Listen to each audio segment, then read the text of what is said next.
I want to get something straight before I explain any of this. I'm not a prepper. I'm not one of those guys who has a bunker in the backyard and 6 months of freeze-dried food and a laminated list of what to do when civilization ends. I don't have a YouTube channel about grid-down living. I don't own a ham radio. I've never been in the military. I'm not especially brave or especially smart. I'm a warehouse inventory supervisor from a suburb outside Columbus, Ohio, and the only reason my family is alive right now is because I pay too much attention to numbers. That's it. That's the whole secret. I notice when numbers are wrong. It's been my job for 11 years. You spend enough time looking at supply chains. What's moving? What's not moving? What's being ordered in quantities that don't make sense?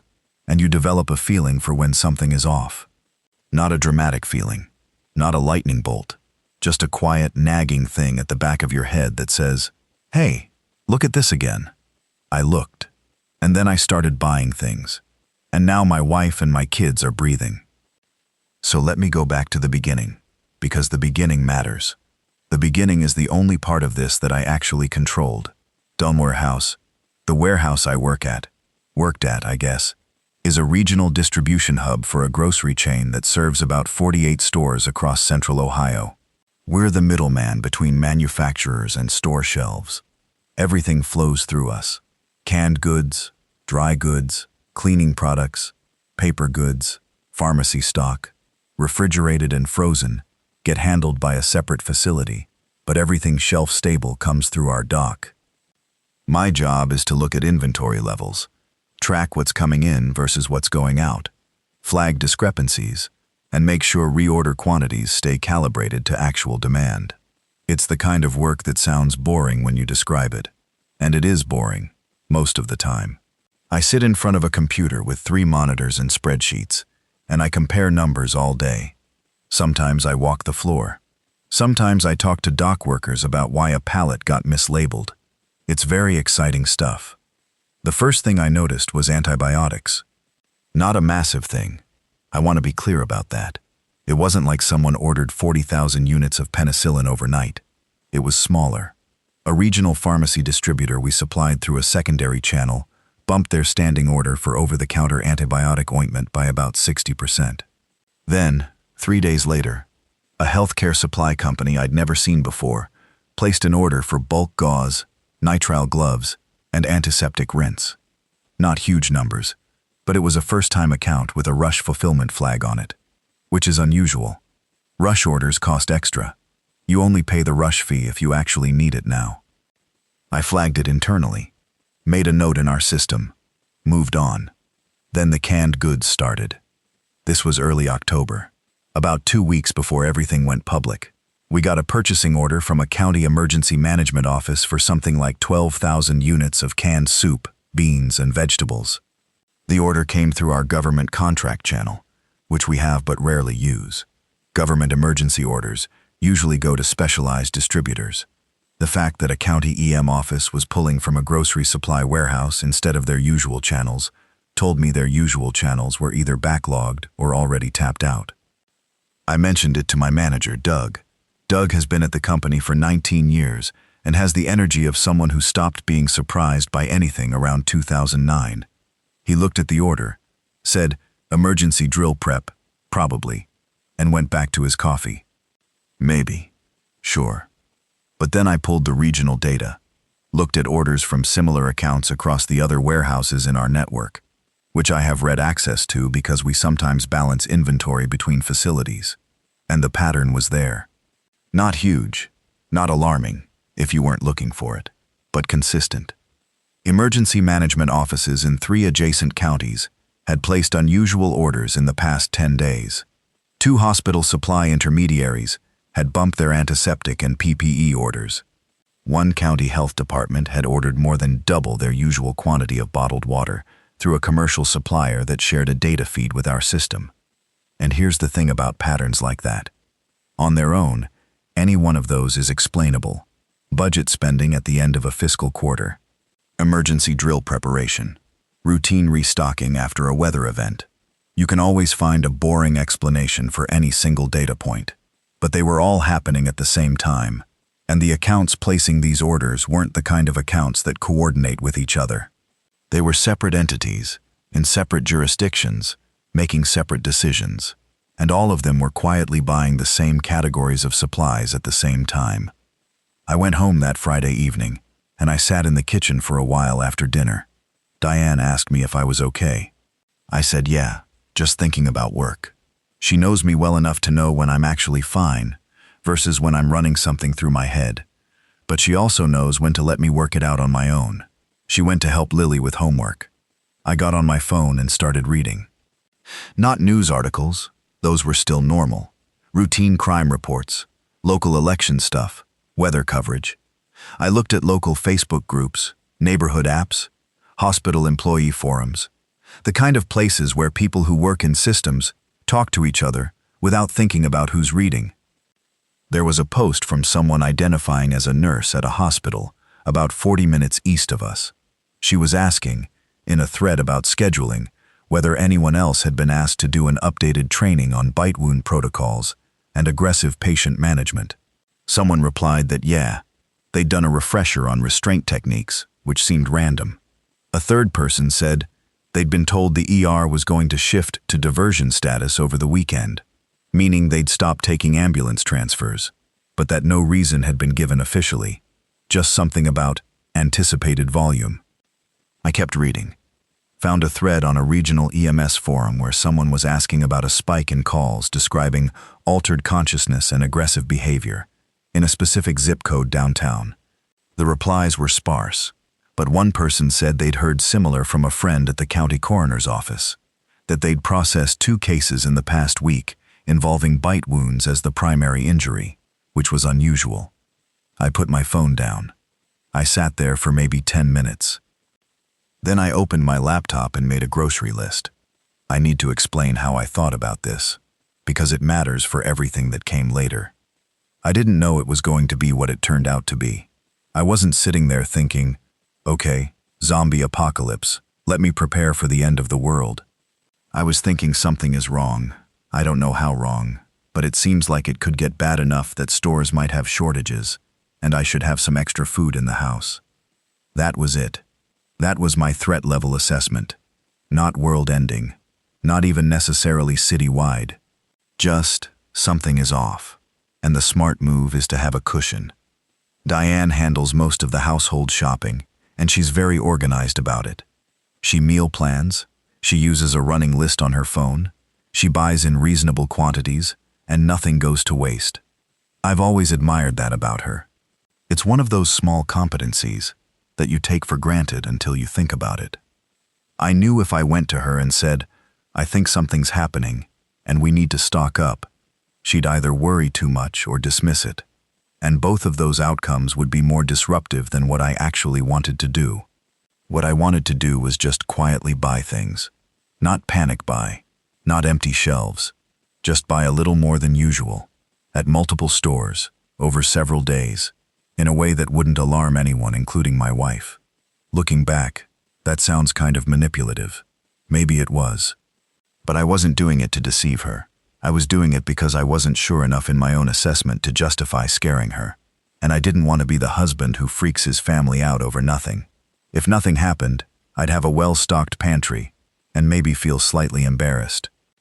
So the first day, I stopped at a grocery store on the way home from work and bought 2 24-packs of water, 4 large cans of kidney beans, 6 cans of diced tomatoes, 2 bags of rice, 20 pounds total, and a value pack of canned chicken. I threw in a box of protein bars and a container of oatmeal. Paid cash. Loaded it into the car. I told Diane I'd grab some bulk items because they were on sale. She looked at the water packs and said, "Are we expecting a hurricane?" Just thought it made sense to have some. She looked at me for a second, really looked, the way she does, and then said, "Okay, we needed more beans anyway." She helped me carry things inside. Day 2, I went to a different store. This time, I focused on things that last. Pasta in multiple shapes, more canned goods, dried lentils, powdered milk, sugar, salt, flour.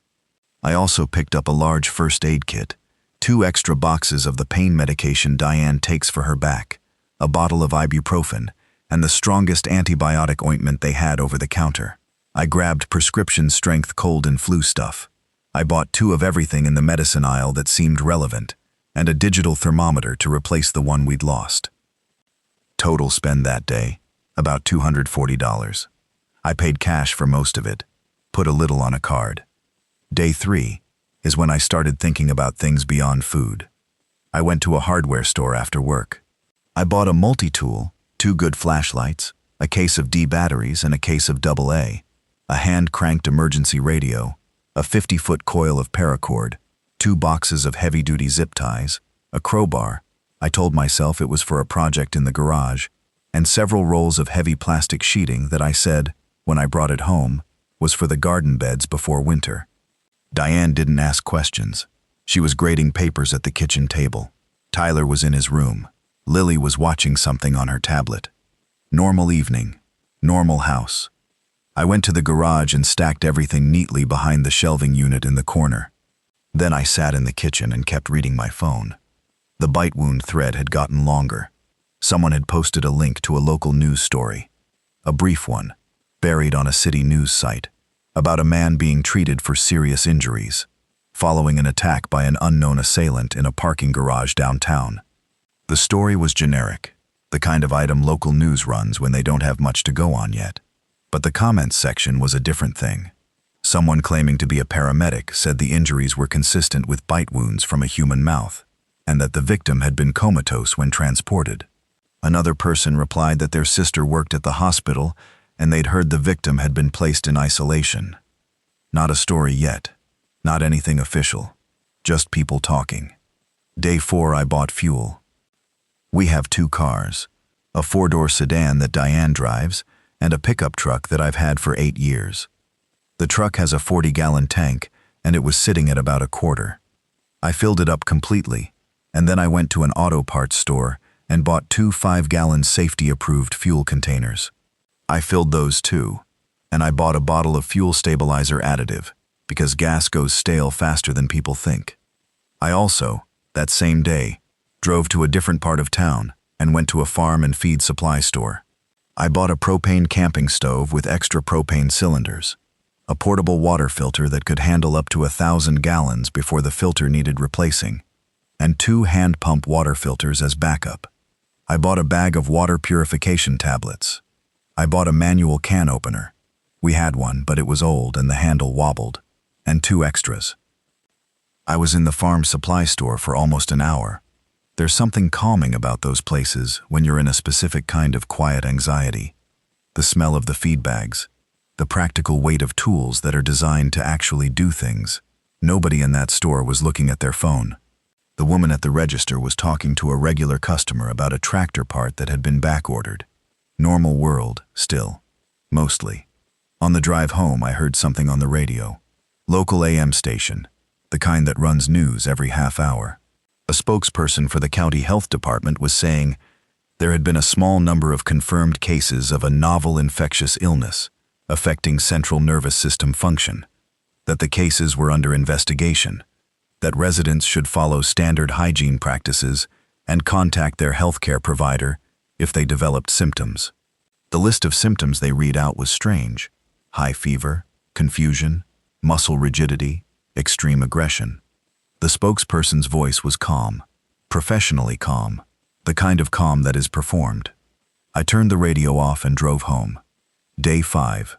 I was at work by 6:30 in the morning. Doug wasn't in yet. I spent the first 2 hours of my shift pulling data. The pattern I'd seen 3 days ago had gotten louder. Overnight, 3 of the stores in our network had sent emergency inventory requests. Not our normal reorder triggers, but direct calls from store managers asking when their next truck was scheduled. One store had completely sold out of water, bread, and baby formula overnight. Another had run through their pain medication and first aid stock and was asking if we could expedite a delivery. The third was reporting that their shelf-stable protein section, canned meats, peanut butter, that kind of thing, was down to about 15% of normal capacity. These weren't stores that ran out of things. We're good at inventory management. That's the whole point. I walked out to the dock and found our logistics coordinator. A guy named Frank who's been loading trucks for 15 years and knows everything about how the operation actually runs. I asked him, casually, whether he'd noticed anything different in the last few days. He rubbed the back of his neck.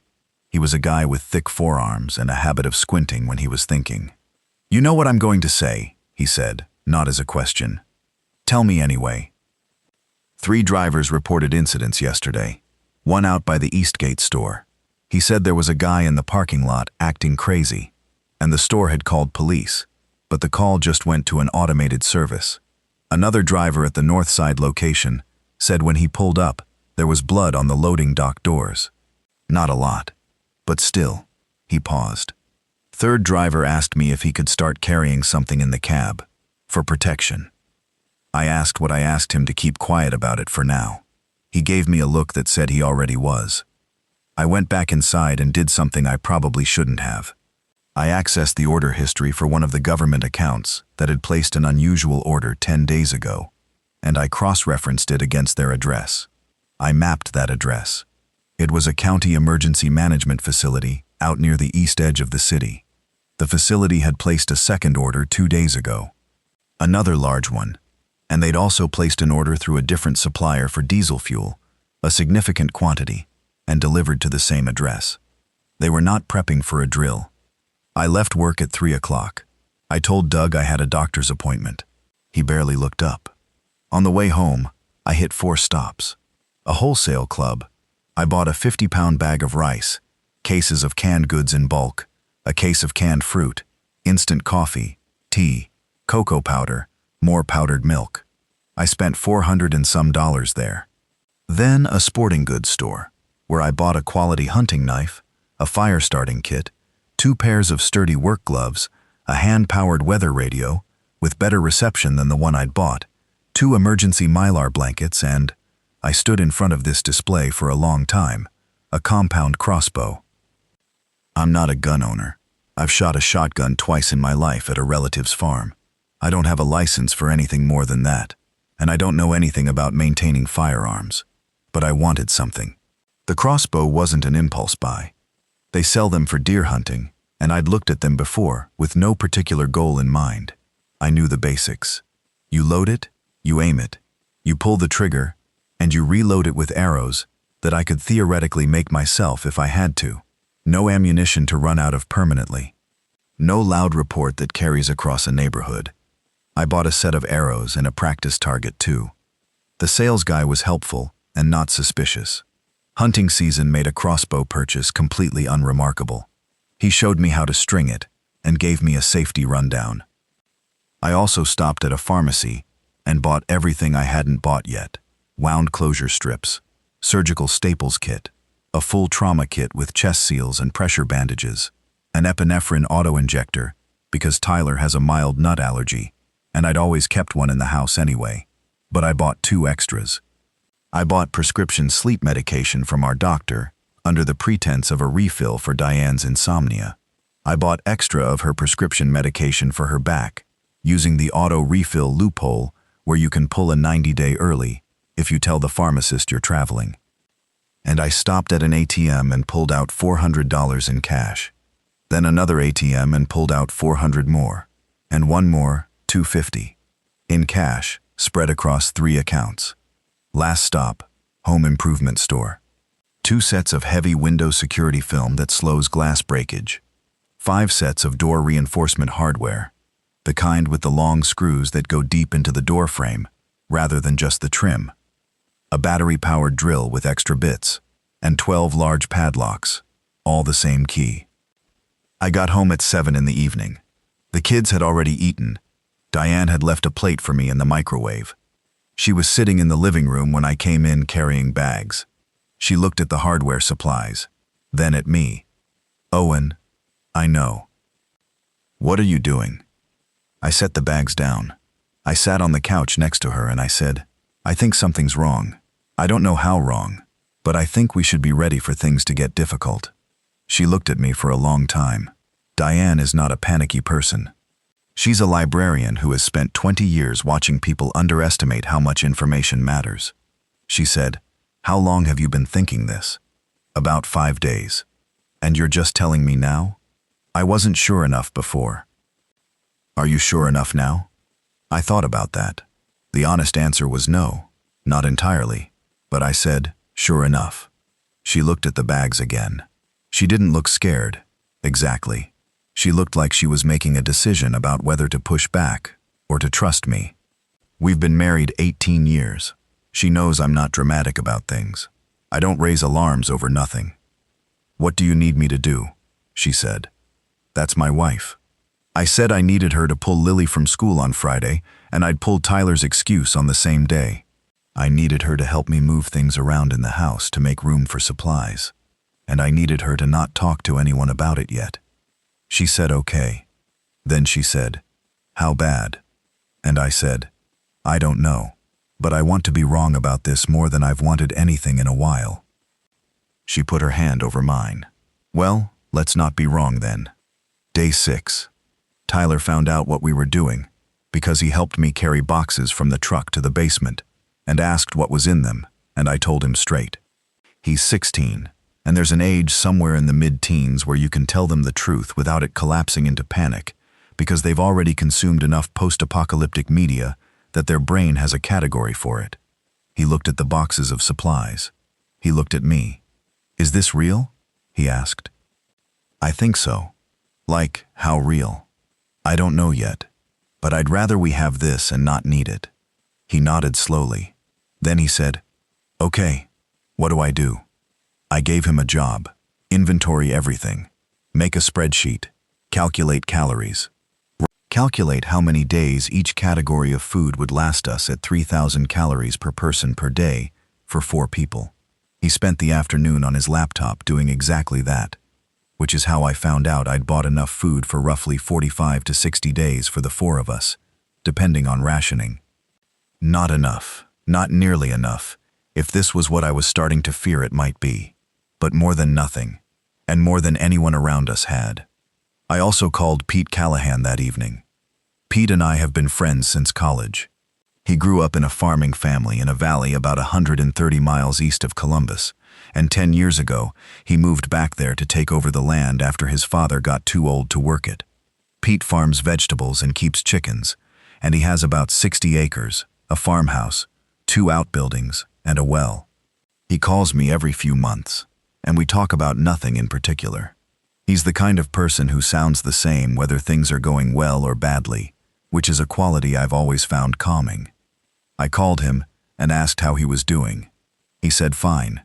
I asked if he'd been following any news. He said not much. He hadn't really noticed anything off. I asked him, as casually as I could manage, if his place was in good shape, like if someone needed to get to him, could they stay for a while? There was a pause. Pete doesn't pause unless he's actually thinking. This is one of those questions where you're not asking what you sound like you're asking, he said. I'm asking if your place is accessible, and whether you'd be open to having guests in the coming weeks. Another pause. Owen. What's going on?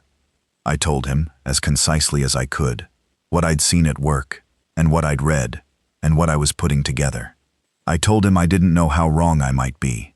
He listened without interrupting. Pete is also a numbers person. Farming requires it, and he respects data. When I finished, he said, so you're thinking, what, travel might get difficult? Stores get thin? I'm thinking worse than that, potentially. Like, city bad? Or everywhere bad? Probably city bad first. I don't know how far it spreads. He was quiet for a moment. Then he said, well, you know where I am. You've always known where I am. He paused. Come, if you need to. Bring your people. That was all he needed to say. I hung up and sat in the dark basement for a few minutes. Lily was upstairs doing her 3rd grade homework. I could hear Diane talking to her, patient and calm, explaining something about fractions.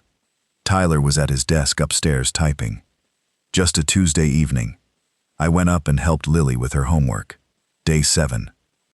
I went back to work because I needed to see what the data looked like at the start of the day, and because leaving suddenly would attract more attention than going in and watching quietly. By 9 in the morning, it was obvious we were looking at something different. Two of our stores had called to say they'd had to close due to incidents in the parking lot. The phrasing was vague, but one store manager said there had been some kind of disturbance involving what he described as a person who seemed not right and had injured another customer before police arrived. The second store closure was more alarming. The store manager said they'd received calls from employees who couldn't get in because the access road was blocked by emergency vehicles, and that there was a situation they couldn't describe clearly. 3 other stores were reporting panic buying. Not gradual, not a weekend rush. Full shelves cleared in under 3 hours. Bottled water gone by 7:30 a.m. Bread by 8. The store managers were calling in frantic, talking over each other, asking when the next truck was coming. I looked at our inbound shipments. 2 trucks had already called in to say they were rerouting because their assigned stores were closed. One driver hadn't called in at all, which worried Frank, who came to find me to tell me about it. I looked at the news on my phone. It was there now. Not huge, not front-page national, but it was there. Multiple local outlets running stories about a series of violent attacks, downtown and in the east side, possible link to an unknown illness, police responding to reports of disturbed individuals. The language was still careful. Still in the zone where the word hasn't been said yet, where nobody wants to be the person who says it first. I looked at Frank and said, "Get your family and go home." He looked at me. "I'm serious," I said. "Don't wait for Doug to tell you. Just go." He pulled out his phone and started scrolling. I watched his face change. He didn't say anything else. He just went to his locker, got his jacket and his keys, and left. I don't know what happened to Frank after that. I hope he got there in time. I went to Doug's office. He was on the phone, talking to somebody from corporate, looking stressed in the specific way that middle managers look stressed when the system they've spent their career in suddenly doesn't know what to do. He held up a finger at me. "Wait." I didn't wait. I said, "Doug, I'm leaving. There's something serious happening in the city, and you should leave too." He put his hand over the phone. "Owen, we're in the middle of a distribution crisis. I need you at." Doug. I made sure I was looking right at him. "Go home. Get your family. Don't stop for gas if you can help it. Don't go to a store." He stared at me, like I'd started speaking in another language. I left. I called Diane from the parking lot. She answered before the second ring. She said, "It's on the news. The schools are sending kids home. Go get Lily right now. Don't wait for the bus. I'm already in the car. I love my wife. Get Tyler too," I said. "I'm on my way. I need to stop here and describe something, because if I don't describe it now, I'll lose it. The way the drive home looked and felt, because it's the thing that made it real in a way that data and forum posts hadn't." The streets were still mostly normal looking. That was the thing. Cars moving, traffic lights working, a woman walking a dog, a man on a ladder cleaning gutters. All the ordinary skin of a Wednesday morning in October, in a suburb of Columbus, Ohio. But underneath it was wrong. There was a gas station at the corner of Sawmill and Bethel, with about 7 cars at the pumps and 5 more lined up waiting. That's not normal for 9:30 on a weekday. There was a grocery store with cars packed into the lot, doors sliding open and shut constantly, people coming out with more than they could comfortably carry. I passed a police cruiser parked on a side street, with both officers standing outside it, talking into their radios, not going anywhere. And on the highway overpass, there was a man just standing, not walking, just standing at the rail, looking east toward downtown. His posture was, I don't know how to describe it, like he was trying to decide something. I got home in 17 minutes, which is fast. Diane was already there with Lily. Tyler had let himself in. They were in the kitchen. Lily was eating a snack and doing that thing kids do where they can sense that something is wrong but don't know what, so they perform normalcy extra hard. Tyler was looking at his phone with an expression I recognized from when he was trying not to show that he was scared. Diane looked at me and said, quietly, "How bad?" And I said, "Honestly, bad enough that we're not going back out today." I locked the front door. Then the back. Then I put the reinforcement hardware I'd bought on both of them, those long screws into the frame, the bar brackets for the doors. I put security film on the windows that faced the street. I moved the large metal shelving unit from the basement up against the inside of the garage door. Tyler helped me without being asked. He understood what we were doing. Lily asked why we were making the house like a fort. Diane, without missing a beat, said, "Because Dad read that storms are coming and we want to be ready." Lily seemed okay with that. She's 9. She trusts us completely.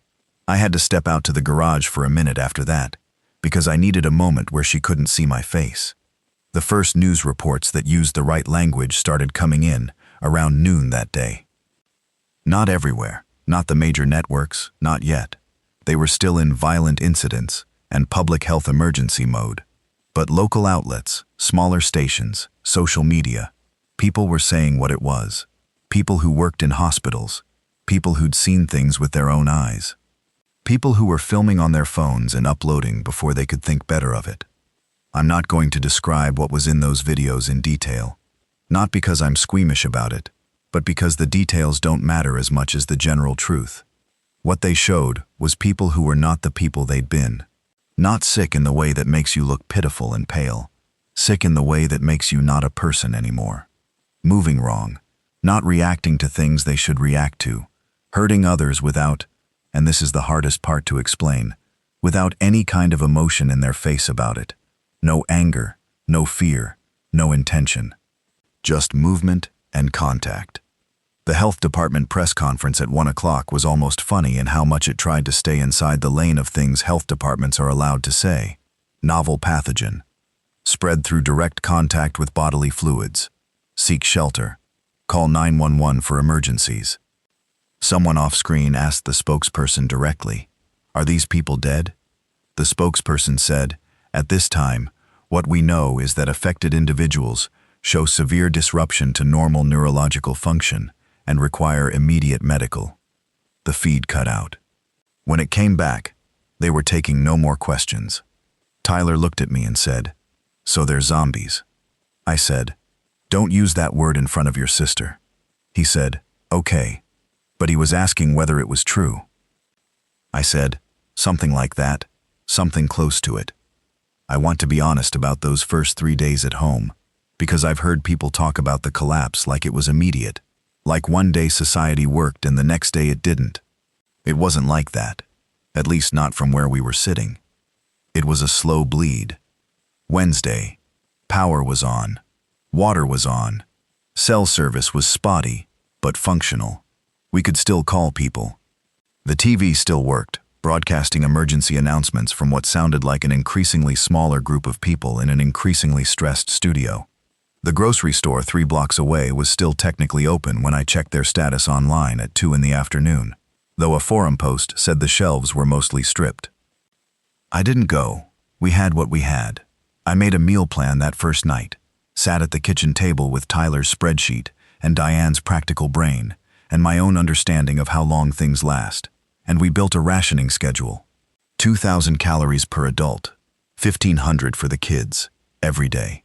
More if we were doing physical work. We set aside a separate emergency reserve of about 10% of everything that we wouldn't touch unless things went very bad. I organized the basement into sections, shelf-stable food on the built-in shelving on the east wall, water in the corner, medical supplies in the locking cabinet we already had down there, tools and equipment on the workbench, fuel canisters well away from everything else in the far corner with ventilation.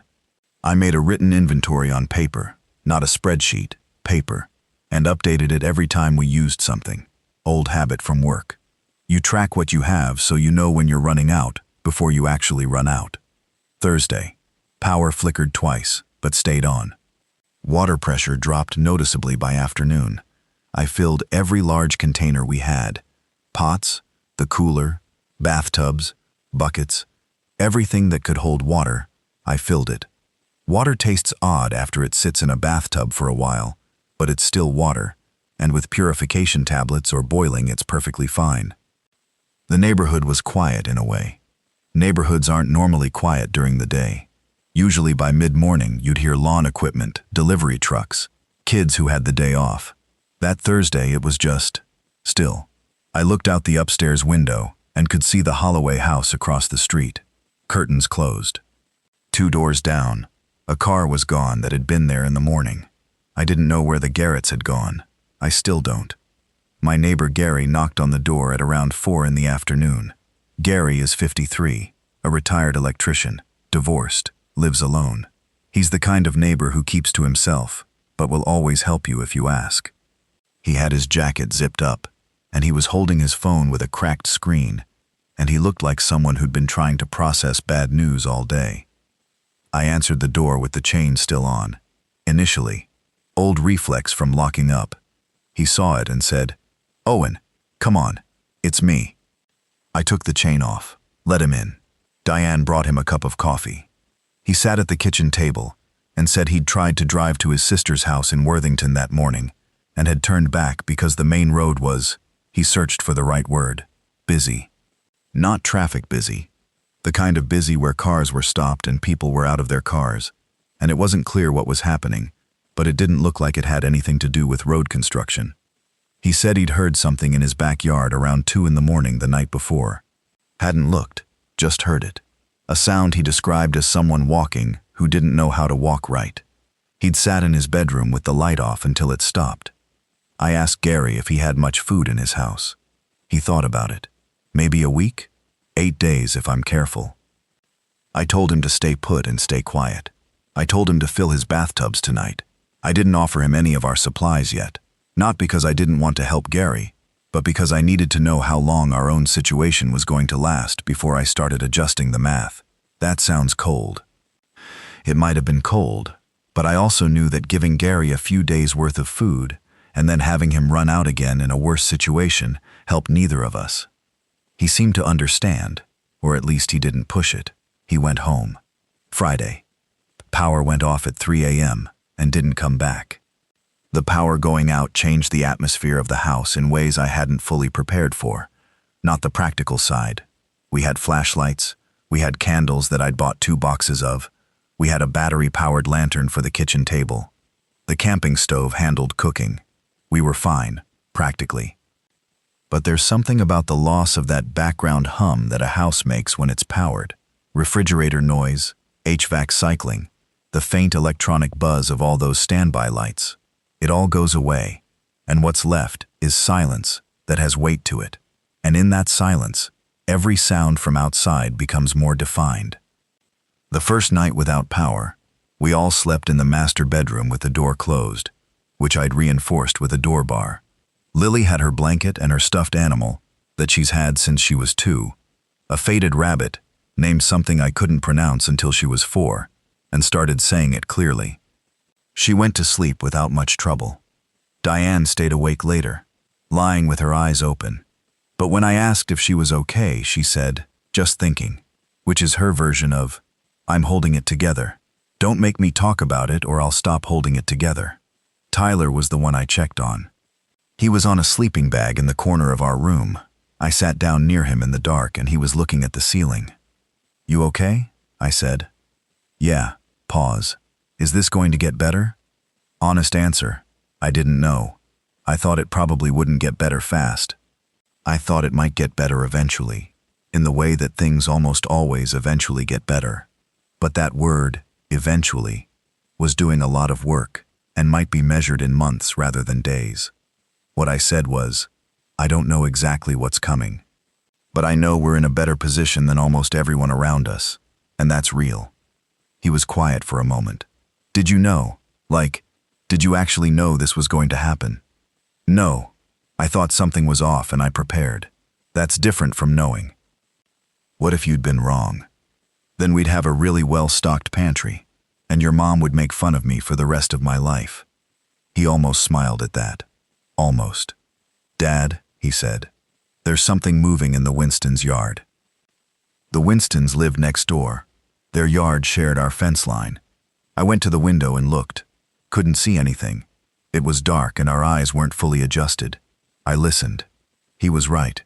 Something was moving in the yard, a slow, aimless kind of movement that paused and resumed without pattern. It caught on the fence once, scraped, moved away. We didn't know where the Winstons were. I went back and sat down and didn't sleep much that night.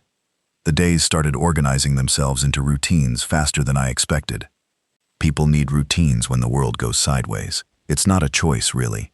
Your brain starts creating structure, because the alternative is just sitting in the middle of the chaos without anything to hold on to. Mornings. I was up first, before the others, by about an hour. I'd go through the house quietly, check all the door and window locks, and do a perimeter walk in the backyard. The fence is 6 feet of wood privacy fence that I'd installed 3 years ago. It's solid. Nothing was getting through it quietly. I'd stand at the back fence and listen. What I heard on those morning checks changed over the days.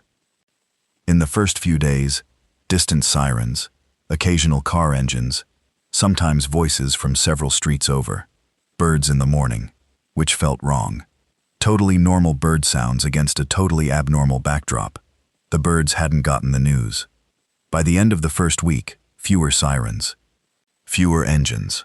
One evening, what I was fairly sure was a fire somewhere northeast of us, because the sky had a yellow-orange stain to it. Once, a sound that was definitely not an animal, but that I couldn't identify precisely. Something rhythmic and wet and persistent, coming from the direction of the empty lot 2 houses down. I went inside and didn't investigate. The daily cooking was Diane's territory.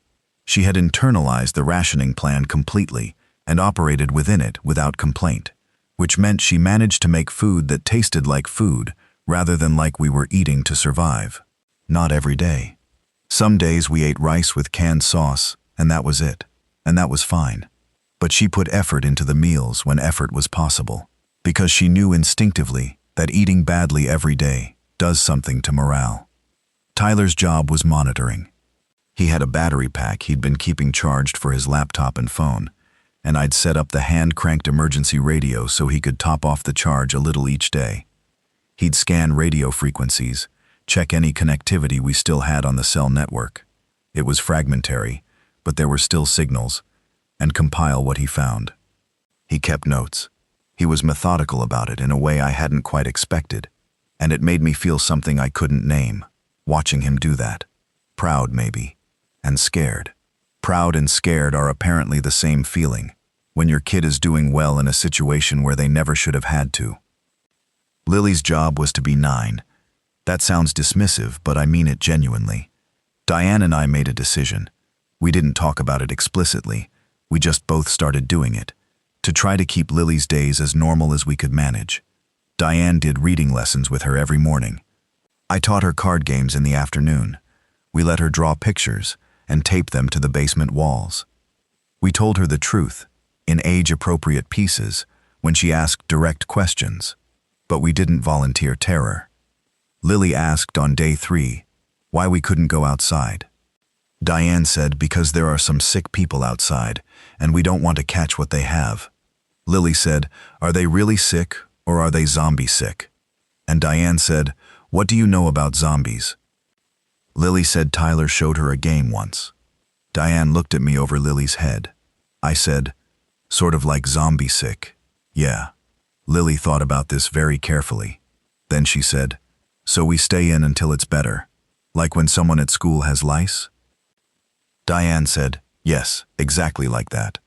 Lily seemed genuinely fine with this analogy. Kids are something. Here's where the twist comes in that I never expected, and it's the one that still sits wrong with me. Around day 4 of us being inside, Gary knocked on our back fence. He'd come through our shared side passage.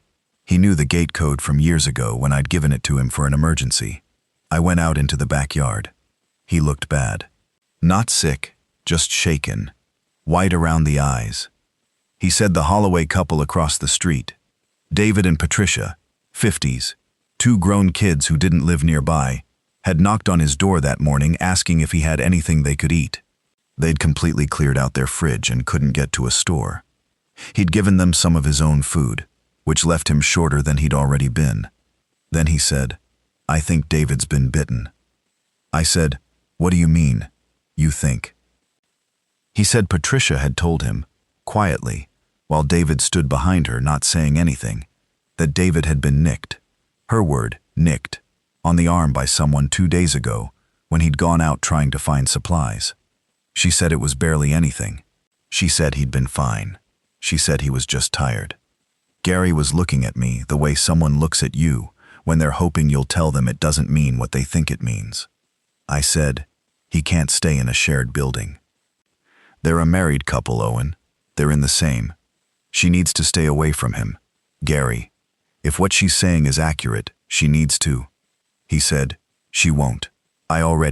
She said she won't leave him. I didn't say anything for a moment. The sound of the birds in the oak tree in my backyard filled the silence. If he turns, I said, she won't be able to handle it herself. I know. Is there any way to? I stopped. I didn't know what I was about to suggest. Lock him in a room? But who enforces that? Gary couldn't. I couldn't. Can you talk to her again? Gary said he'd try. I watched him go back through the side gate. I stood in my yard for a while. Day 6 was when we heard it, the sound from the Holloway house. Not screaming. That's what I would have expected, and somehow the absence of screaming made it worse. It was a crash, and then silence, and then a sound like something falling over repeatedly, rhythmic and heavy, and then nothing. We didn't go over. I'm not proud of that. But I had 4 people inside my house, and going into a situation like that, without knowing what we'd find, and without any way to safely handle it, seemed like the kind of decision that gets your family killed. I stood at the window with the crossbow I didn't really know how to use well, and I watched the front of the Holloway house, and after about 40 minutes the front door opened. Patricia Holloway came out. She stood on the porch. She looked at her hands. She looked up and down the street. She sat down on the porch step and she put her face in her hands, and she sat like that for a very long time. I went outside and called to her from the end of my driveway. She looked up. Her face was, I don't have the right words. There was nothing theatrical about it. It was just a face from which something had been subtracted. She was okay. Not bitten. David had turned before he could hurt her. She'd made it to the upstairs bathroom in time. She had barricaded herself in. She said at first she'd heard him, and then she heard him stop, and when she came out, he was on the floor by the kitchen table, and she thought he was just sick, and then she got close enough to see. She was in her early 60s with no family nearby. She had whatever was in her refrigerator before it stopped working, and 1 bottle of water. I brought her in. Diane helped her, gave her food and water, let her use our bathroom, let her sit. Patricia didn't cry, which was almost harder to watch than if she had. She sat at our kitchen table and held her cup of water with both hands and looked at nothing in particular. I discussed this quietly with Diane, in the kitchen with the door half closed. Our supplies were calibrated for 4 people. Adding a 5th reduced every day's margin. Not drastically, but noticeably. Diane said, "She's not going back to that house." I said, "No, she's not." Diane said, "So we figure it out." We figured it out. What I haven't mentioned yet is the smell. By day 8, the neighborhood had a smell. I don't mean one house or one yard. I mean the ambient air itself, when I cracked a window for ventilation, had something in it that it hadn't had before. Sweet rotten, but not completely rotten, more like rot mixed with something sour. The smell of things that had been left without refrigeration, of standing water in houses where toilets couldn't flush and pipes were backing up. Of bodies. We kept windows cracked rather than open, and we put towels along the base of the ones that faced the street. Silly, probably. The smell got in regardless. But it helped Lily not notice it as much. The water situation became serious around day 9. The tap had gone dry 2 days after the power failed. Municipal water pressure in our area depended on electric pumps, and without power the system couldn't maintain pressure to our elevation. I'd filled everything I could before that happened, but we were using water faster than I'd estimated because people drink more when they're stressed, and cooking uses water, and hygiene uses water. I'd budgeted for drinking and cooking, but I'd been too optimistic about hygiene. I'd set up a catch system in the backyard. Sheet of plastic from the hardware bags stretched between 2 poles to funnel rain into a large bucket. We'd had a brief rain on day 7, and collected maybe 4 gallons. The filter I'd bought could handle that, but 4 gallons over a week for 5 people was not adequate. I needed to go out. This was the first time I'd seriously considered leaving the house since we locked down, and it made my stomach do something unpleasant. I spent most of one evening just thinking through where I'd go, what I'd take, what the risks were. 2 streets over there was a community pool, outdoor, closed for the season, but if it hadn't been fully winterized yet, there was still water in it. Pool water isn't drinking water, but it's treatable. I had the equipment. The issue was the 2 streets between my house and that pool. I went at 4 in the morning. Diane was awake and stood in the kitchen while I got ready. She didn't try to talk me out of it. She just said, "Back in an hour." It was both an assumption and a command. I took the crossbow. I took a large backpack and 4 collapsible 5-gallon water containers I'd bought at the camping store. I took a headlamp on the dimmest setting. I took my hunting knife on my belt. I wore dark clothes and rubber-soled shoes. The night was cold. My breath fogged. The street was so quiet that my own footsteps sounded enormous to me, even though I was stepping as softly as I could. I moved between fences and parked cars. I kept to shadows. What I saw in those 2 blocks I want to describe carefully. 3 cars abandoned in the street, one of them with its driver's door open and dome light dead, battery long since drained. A bicycle on its side. What looked like a child's shoe on the sidewalk, just one shoe. The pharmacy on the corner was broken into, glass across the front sidewalk, inside stripped. A dog, actual dog, alive, watched me from the gap between 2 houses and didn't bark, just watched. Something was moving at the far end of the street. A shape, slow and without particular direction, going toward a parked car, and then away from it, and then toward the car again. I stayed still for almost 3 minutes, until it drifted around the corner and out of sight. Its movement was distinctive in the way Gary had described months ago. Someone walking who didn't know how to walk right. Not limping, exactly. More like walking without purpose, embedded in the movement. Like walking was something the body was doing without the usual intent behind it. I got to the pool. The gate was locked with a padlock that my bolt cutter handled without much trouble. I got inside, found the pool still holding water, greenish and cloudy from lack of filtration but water, and filled all 4 containers. That was 40 gallons if I didn't spill anything. I made 2 trips, took me 48 minutes total. Coming back on the second trip, I had to go around a longer route because something was in the yard of a house on my usual path.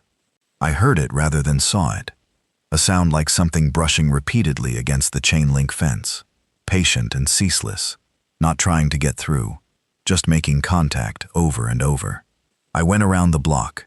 Took me 15 extra minutes, and the containers were heavy enough that my shoulders were screaming by the time I got to my door. Diane had the door open before I knocked. I set the containers down inside and stood bent over with my hands on my knees for a minute. She said, "Okay?" I said, "Yeah." She said, "Your hands are shaking." I looked at them. They were. I hadn't noticed. "I'm fine," I said. She handed me water from our existing supply. I drank it. My hands stopped shaking after a few minutes. I went 3 more times to that pool over the following week, always before dawn. The 3rd time, there was someone else at the gate when I got there, a man I didn't recognize, maybe mid-40s, carrying jugs, looking at the lock I'd cut, with an expression that said he hadn't thought about a bolt cutter and was now thinking about it. He looked up and saw me, and neither of us moved for a second. I said, "You need water?" He said, "Yeah." I said, "The padlock's already cut. Help yourself." He said, "Thanks." His name was Nate. He said he had his wife and 2 kids in a house on the far side of the neighborhood. She was a doctor. He said it like he felt it was something to offer, which it was. I said I was glad they were okay. We both filled our containers without talking much. I kept my eyes on the area around the pool fence. When we were done, he said, and this is a strange thing to say in a conversation with a stranger at a pool in the middle of a zombie apocalypse at 4 in the morning, "You seem like you know what you're doing." I said, "Not really. Just paying attention." He said, "That's more than most." We went separate ways. I remembered which direction he went. There's a thing I need to explain about the first 2 weeks, and it's something I've thought about a lot since: the noise. I said earlier that the neighborhood was quiet, and it was, in the absence of all the mechanical sounds we're used to. But quiet isn't the same as silent, and as the days went on, there were sounds that came and went that I started trying to categorize. There were what I thought of as the passing sounds: movement along the street or in neighboring yards, the irregular footsteps, occasional contact with fences or car panels. These were the infected moving through the area, or through our general vicinity, without specific intent. They moved toward sound. Any loud noise drew them. This is why we were quiet, not just cautious, but actively silent in ways that got exhausting after a while. Speaking above a murmur inside the house. No music, no television, obviously. Cooking quietly, no clanging pots, soft handling of everything. Lily, because she was 9 and 9-year-olds generate noise the way cars generate exhaust, had to be coached constantly. She took it seriously, because we'd explained it seriously. She'd put her hand over her own mouth sometimes, catching a laugh or a loud exclamation before it fully happened. That image of her, hand over her mouth, eyes wide, deliberately quiet, it sits in me somewhere I can't quite reach. The sounds I couldn't categorize bothered me more than the passing sounds. On day 12, around midnight, there was a sound from somewhere a few streets north of us that lasted about 20 minutes. A repeated heavy impact, regular as a clock, with pauses between each impact of about 4 or 5 seconds. I couldn't identify what was making it. It wasn't a zombie movement sound. That's the wrong rhythm, the wrong weight. It sounded mechanical almost, or like someone doing something deliberately and repeatedly. But who would be doing that at midnight and why? I still don't know. It stopped, and it didn't come back, and I had to let go of needing to understand it. On day 14, there was a sound that I can only describe as something very large moving through the trees in the park at the end of the block. Not a person. The displacement was too heavy, too sustained.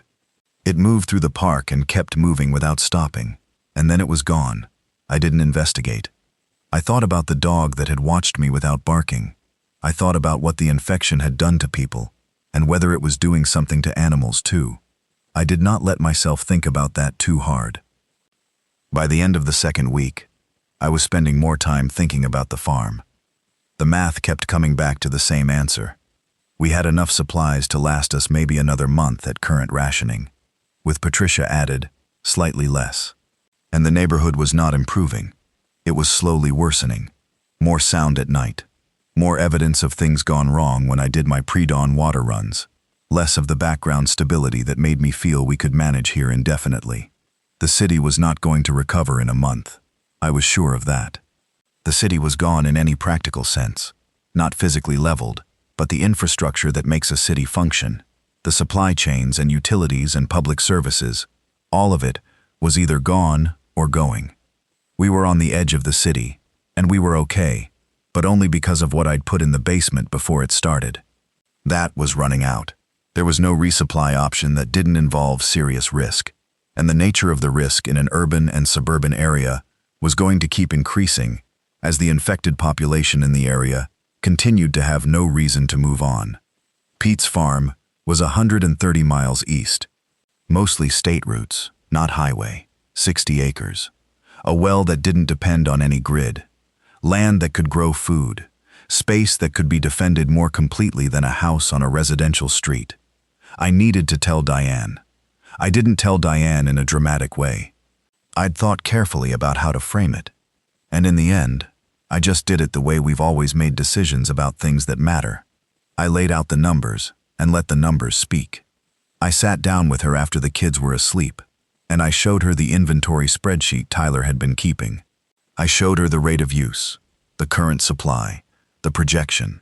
I showed her on a road atlas, actual paper road atlas, which I'd had in the truck for years, the route to Pete's. She looked at all of it. She asked about road conditions. I said I didn't know exactly, but probably manageable with the truck for most of it. She asked about fuel. I said we had the truck's full tank, plus 20 gallons in cans, which was about 600 miles of range at highway efficiency, more than enough for the round trip, even if we detoured heavily. She asked about what we'd find at the farm. I said Pete was there, and Pete was someone I trusted, and Pete had resources we didn't have. She looked at the map for a while. Then she said, "When?" I said, "Within the next few days, if we were going to go." She said, "What about Patricia?" Patricia was in the guest room. She'd been quiet and useful, helping with cooking, taking over some of the daytime listening watches at the windows. She wasn't family, but she'd become part of our situation in a way that made her impossible to leave behind. I said Patricia comes with us if she wants to. Diane looked at me. She'll want to. Then Diane said the harder question. What about Gary? Gary, retired electrician, one house over, decent man who'd been doing his own quiet surviving for 2 weeks. I said Gary's supplies were almost gone and I knew it. She said, he can't stay here. I said I knew. So, yeah, the problem with Gary wasn't whether to include him. Of course you include him, if you're a halfway decent person and Gary is on his front porch with nothing to eat. The problem was the truck. I have a full-size crew cab pickup. It seats 5 with the back seat. Me, Diane, Tyler, Lily, Patricia already made 5.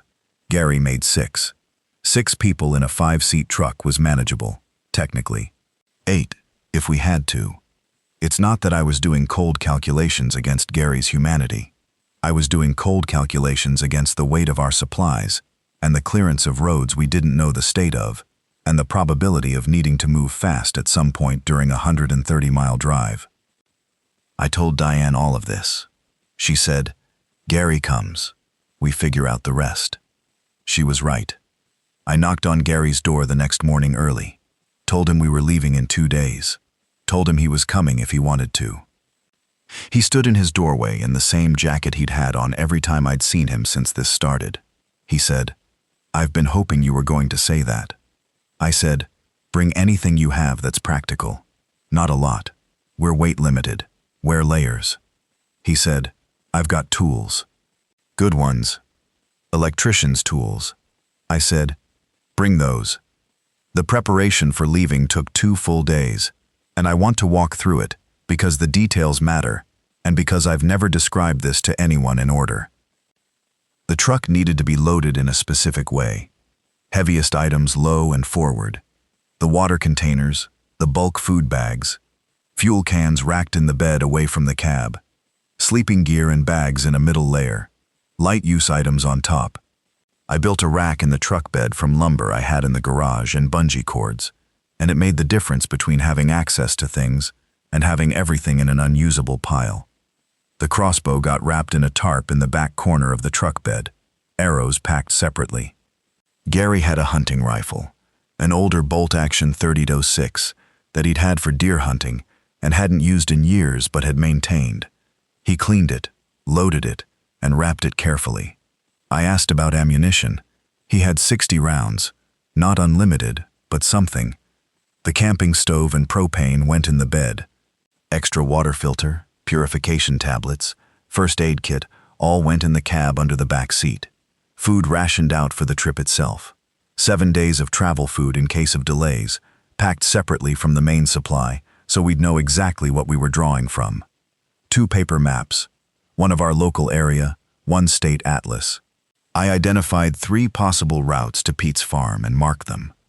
Primary route was mostly state highway and county roads, quieter than interstate, potentially clearer. Secondary and tertiary routes went further around but avoided specific bottlenecks I was concerned about, 2 of them near towns that might be problematic. Patricia packed her own small bag. She was efficient about it, no sentimentality. She'd lived in that house for 30 years, and she packed what fit in a canvas tote and a backpack, and she didn't look at the house when we left. I respected that more than I can say. Lily packed her rabbit. We left at 4:15 a.m. on day 17. The first hour was the part I'd dreaded most, and it was the worst hour. Getting out of the neighborhood, off our street, through 2 blocks of residential, onto a connector road to the county route east. I drove without headlights for the first 2 blocks. Moonlight was enough to navigate by, barely, and I wasn't willing to be a moving light in a quiet, dark neighborhood. Gary was in the front passenger seat. Diane was in the back with the kids. Patricia was between the kids and the door. Diane had her hand on Lily's back the whole time. The residential streets were not empty. I want to be clear about this. There were things moving out there. Not constantly, not in large groups, but they were there. I saw one on the second block, standing beside a parked car, facing away from us, and I slowed to under 5 miles an hour and went around it on the far side of the road, and it didn't react to us at all. No headlights, quiet engine. The truck is not a quiet vehicle, but at 5 miles an hour, it was subdued enough. On the connector road, I turned the lights on. We were away from the densest residential area, and I needed to see what was ahead. What was ahead, at the first intersection, was bad. 3 cars had been in what looked like a collision sometime in the past 2 weeks. One had burned. The carcass was rusted-looking already, fast from rain and cold. The other 2 were blocking the right lane and half the left. I could see the gap between the wrecked vehicles and the curb, and I judged it, 12 seconds of consideration, and went through. Bumped over something I didn't look at. Got through. Gary hadn't said anything. He had his rifle across his lap. I said, "You doing okay?" He said, "Yep." We got to the county route, and I turned east. For about 20 miles, it was manageable. The county route had been kept clear enough, not cleared by anyone with a plan, but enough vehicles had traveled it recently that the debris hadn't accumulated to impassable levels. We passed 3 situations that required slowing, and one that required a significant detour through a parking lot behind a farm equipment dealer, but we kept moving. Then we hit the small town of Buckeye Creek. I'd known this was a possible problem. Any town, even a small one, was a concentration of infected that had gone nowhere. The town had maybe 8,000 people before. Main Street was a disaster. I didn't drive through it. I turned north before the main street and tried to skirt the edge of town via residential. The residential edge of Buckeye Creek was where we had our first real encounter.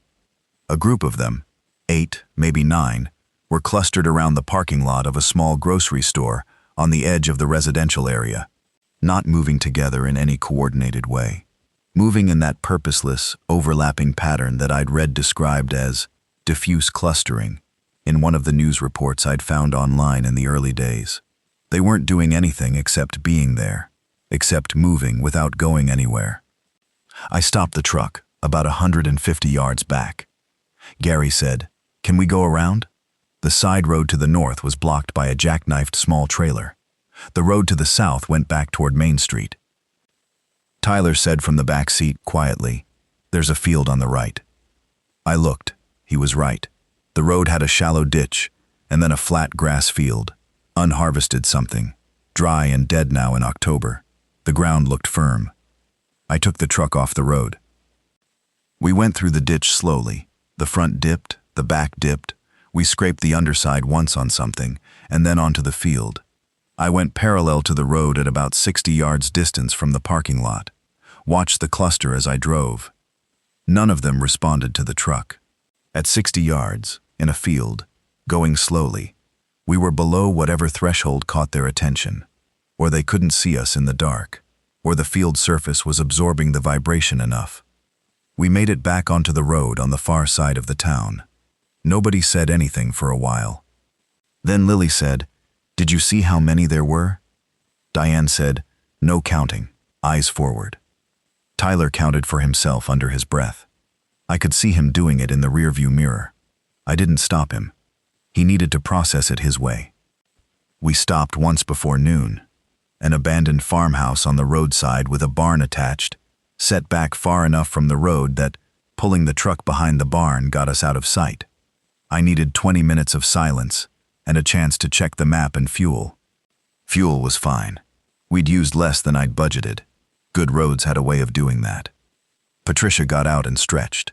She's older than us, and sitting wedged in the back seat for 3 hours had been hard on her back, and she didn't complain about it, which made me feel guilty. Gary walked the perimeter of the barn, Habit from 2 weeks of watching the neighborhood, I think. He came back and said there was a pump well on the side of the barn. Hand pump, the old style, and it was still working. We topped off our water containers. Spent another 10 minutes just drinking, which we'd all been being careful about in the truck. Cold water from a hand pump in October, standing in the silence of a farmstead. The sound of the pump handle going up and down. Crows in the tree line to the north. The distant smell of something I couldn't quite place. When we got back in the truck, Diane took Lily's rabbit from her and checked the stitching. It had come loose at one ear. She sewed it back with a needle and thread she'd had in her bag. Lily watched with her hands in her lap, very serious. That's the image I keep coming back to. Not the burned cars. Not the cluster in the parking lot. Diane sitting in the back seat of our truck at an abandoned farmhouse, sewing a rabbit's ear back on, while I looked at a road map and Gary cleaned his rifle, and Tyler watched the road, and Patricia slept sitting up with her coat over her like a blanket. That's what it actually looked like. We made it roughly 2/3 of the way to Pete's by mid-afternoon, and then I called a halt. The main road ahead, according to my map, there was a bridge crossing over a reservoir creek about 30 miles before the turnoff to Pete's Valley, and I needed to get closer to it before dark to assess whether it was passable. Crossing a bridge in the dark without knowing what was on it or on the other side was not something I wanted to do. We found a place to pull off, a turnout beside a state hunting area access road, behind a rise, trees on 3 sides. Concealed but not trapped. I made sure we could back out 2 different ways before I set the parking brake. We ate. Cold food. Canned fruit, crackers, a meal bar each. Gary had a pack of beef jerky he'd been holding on to, and he shared it around without being asked. Lily ate hers like it was a delicacy. We kept a watch rotation. Gary took the first 2 hours. Tyler took 2 hours. I gave him this, not because I was ready to put a teenager in that position, but because he needed to feel he was contributing something. And he was 16, and quiet, and very good at staying still. And then me. Diane and Patricia slept in the back seat. Gary slept in the front seat reclined. Tyler sat in the truck bed with Gary's rifle across his lap, watching. And I sat against the rear tire and watched the other direction and thought about the bridge. What I was actually thinking about was the man I'd met at the pool. Nate. His wife was a doctor. They had 2 kids. I hadn't seen them since. I didn't know if they were okay. I'd written down the general direction of their house, but hadn't confirmed the address. I hadn't gone back. I kept telling myself I'd made the right choice by not adding 2 more unknowns to an already stretched situation. I keep telling myself that, but what I actually see, sitting here now thinking about it, is Nate filling his water jugs in the dark and telling me his wife was a doctor, like he was hoping I'd ask what kind. I didn't ask. I almost drove back to find them, sitting there by that tire in the dark. Almost. We moved out before dawn. The bridge was fine. I'd worked myself into a genuine silent dread about the bridge, and it was just fine, clear, solid. No blocked vehicles, nothing on it. Structure intact as far as I could tell. We crossed in under 2 minutes, and I let out a breath I'd been holding since we'd gotten back in the truck. The landscape had been changing for the last hour of driving. We were into more rural territory now. Proper rural, not just suburb meets farmland. Rolling hills, tree lines, occasional properties set far from the road. The sky had clouds moving through it, and the morning light was thin and flat and gray. October doing its honest work. Tyler pointed out the window at a gas station we were passing. Closed, windows intact, pump canopies still standing. I said, "Worth a stop." I pulled in. Gas stations have a way of accumulating useful things that nobody thinks about until they don't have them. We weren't in desperate need of anything, but a stop was a stop, and I'd been watching for this since we left. The front door was unlocked, just a normal push bar, and I went in with Gary while Diane stayed in the truck with the kids and Patricia. The food was gone. I mean completely, specifically gone. Not ransacked in a mess, but gone in an organized way. Shelves stripped cleanly. Someone had been here with a systematic intent. They'd left the display racks, the cooler doors, the cigarette cabinet empty behind the counter. Everything edible and drinkable had been taken, but the back room hadn't been touched. I went behind the counter, through the storeroom door, and found a room stacked with what gas stations always have in back. More inventory.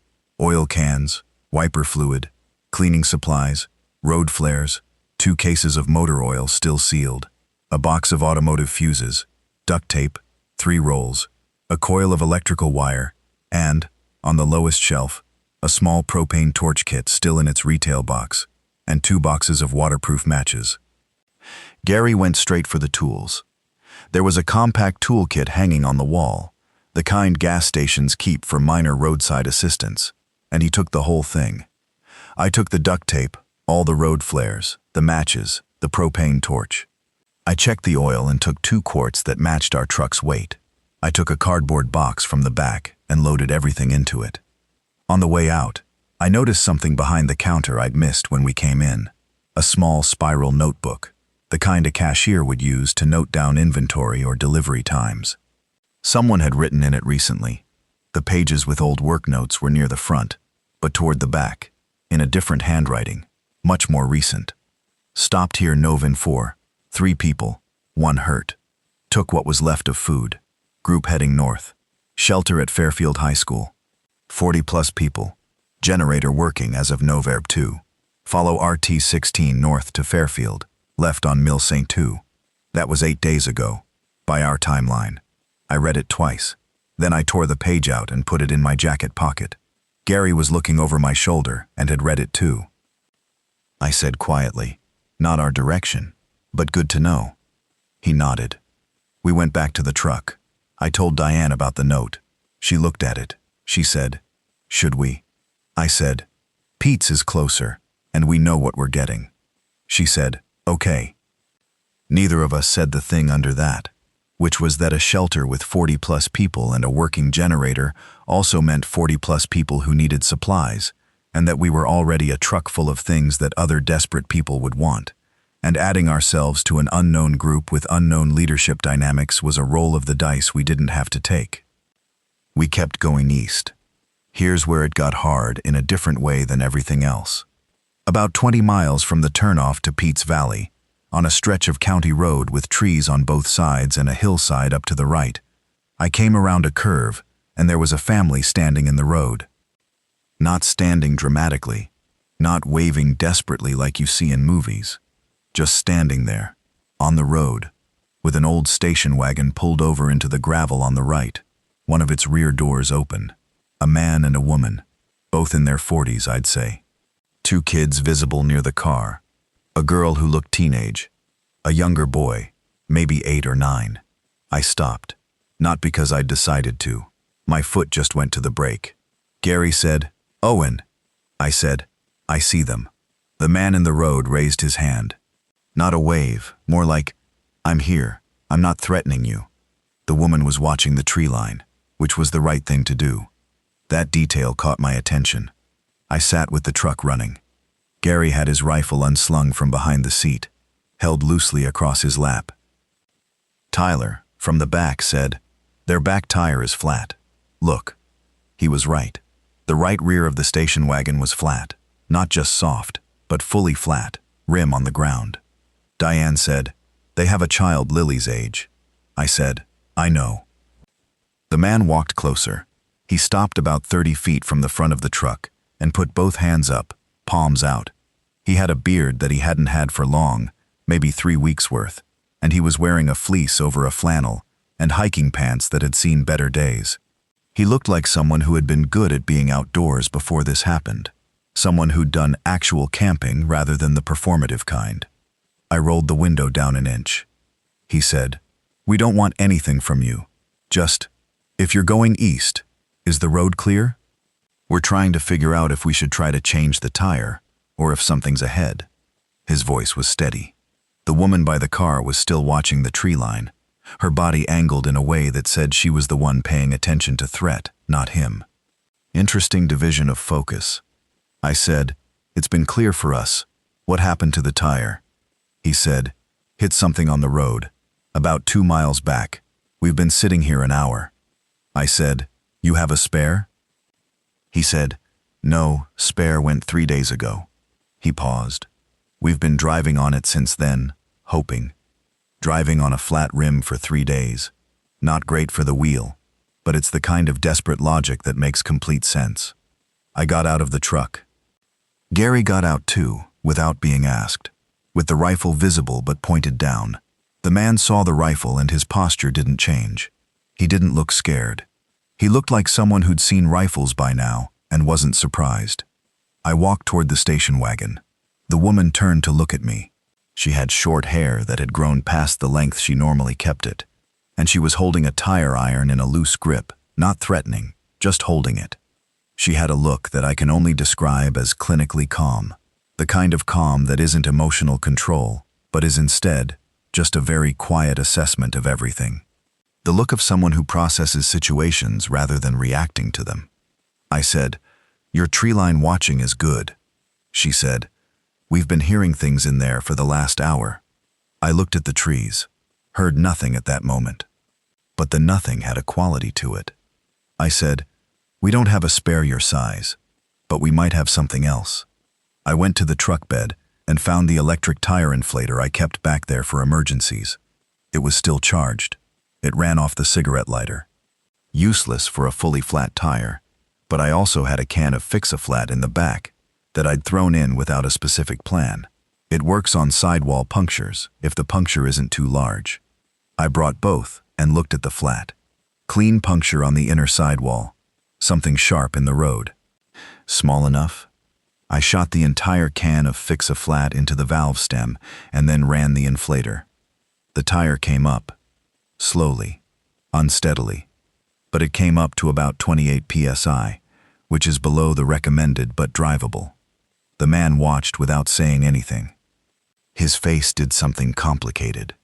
The woman said, "You just did something very kind for strangers." I said, "It doesn't get you far. That tire will lose pressure again, maybe faster. You need to figure out where you're going and get there." She said, "We're trying to get to Marfield County. I worked at a hospital there before. I know the layout, I know the supply rooms. I was thinking." She stopped, looked at me. "You're not going that way." I said, "No." There was a pause. The man said, "We've been..." He stopped, started again. "We're basically out of food. We have some water. The kids ate the last real meal yesterday morning." I said, "What kind of doctor?" She said, "Internal medicine. And before that, 2 years in infectious disease." Something happened in my chest when she said infectious disease. Something shifted. I said, "What do you know about this?" She looked at me, the way you look at someone who's asked a real question. She said, "More than I want to know." The conversation that happened next, standing on that county road with our trucks both idling, was one of the strangest and most important conversations of my life, and I want to get it right. Her name was Audrey. Her husband was Nate. I stood there for a full second when he said his name. I said, "Nate, did you, about 2 weeks ago, were you at a community pool, filling water jugs?" He looked at me like I'd said something in a language he didn't know at first. Then his face changed. "The pool on Carrington?" He looked at me harder. "Holy, you were in the dark. You had that big backpack." "Yeah. I told Audrey about you. I said there was a guy at the pool who seemed like he knew what he was doing." Audrey looked between us. I said, "I didn't ask what kind of doctor you were." "I should have asked." Nate said, "We could have used the numbers." We were quiet for a moment. It's a strange thing, running into someone you didn't help 2 weeks ago in a specific spot on a road in the middle of nowhere. I don't put it down to fate or coincidence. I put it down to the fact that both of our groups were heading east on a logical rural route at a similar time, and the world had gotten small enough that 2 groups making sensible decisions in the same direction were going to cross paths. But it didn't feel mechanical. It felt like something. I told them where we were going. Pete's farm. 60 acres, a well, a farmhouse. Audrey and Nate looked at each other. The silent conversation that only married people can have. The one where an entire decision gets made in a second and a half, through accumulated knowledge of each other.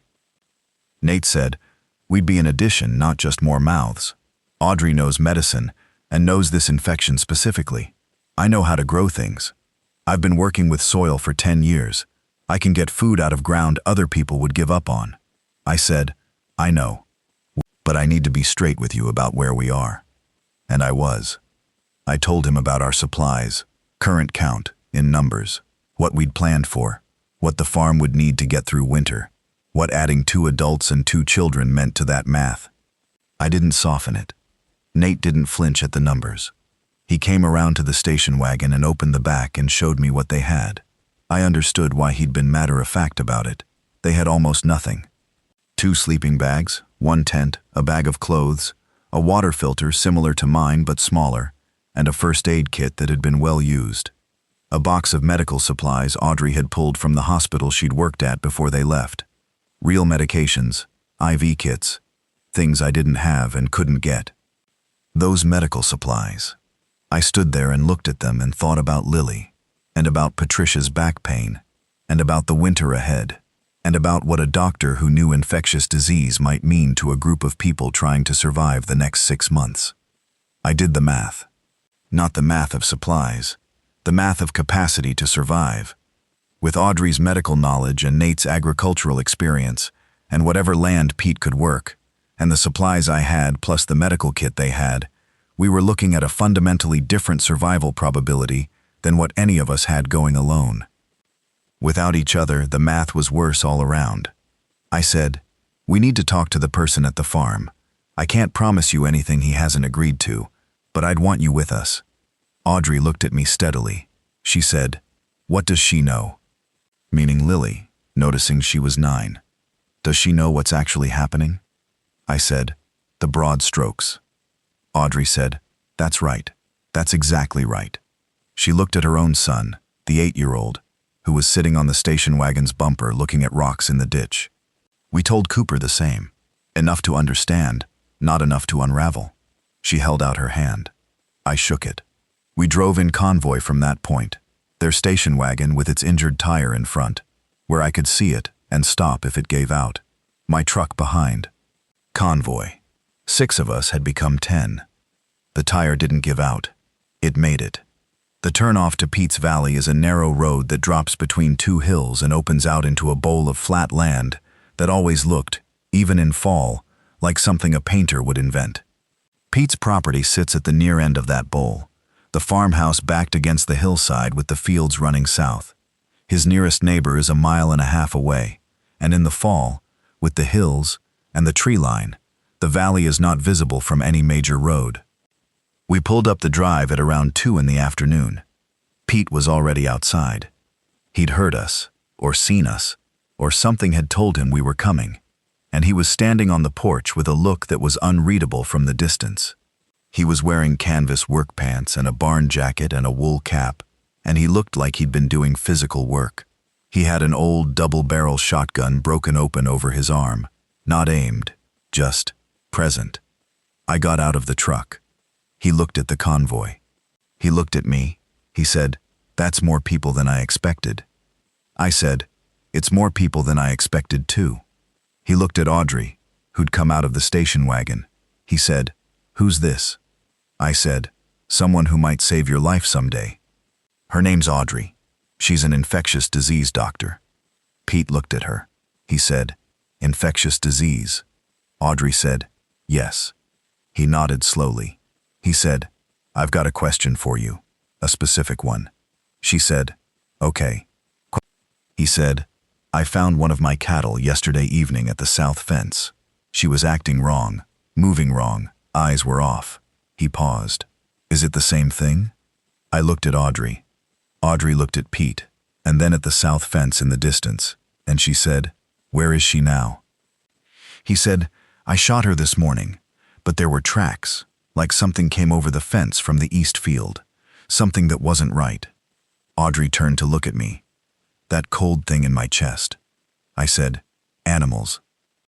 Audrey said, quietly, I need to see those tracks. I need to see the cow if you kept the body. Pete said, I kept it. I kept everything. This is the thing nobody in the city had been talking about. The thing I hadn't let myself think about too hard. The dog that had watched me without barking. The sound of something large in the park trees.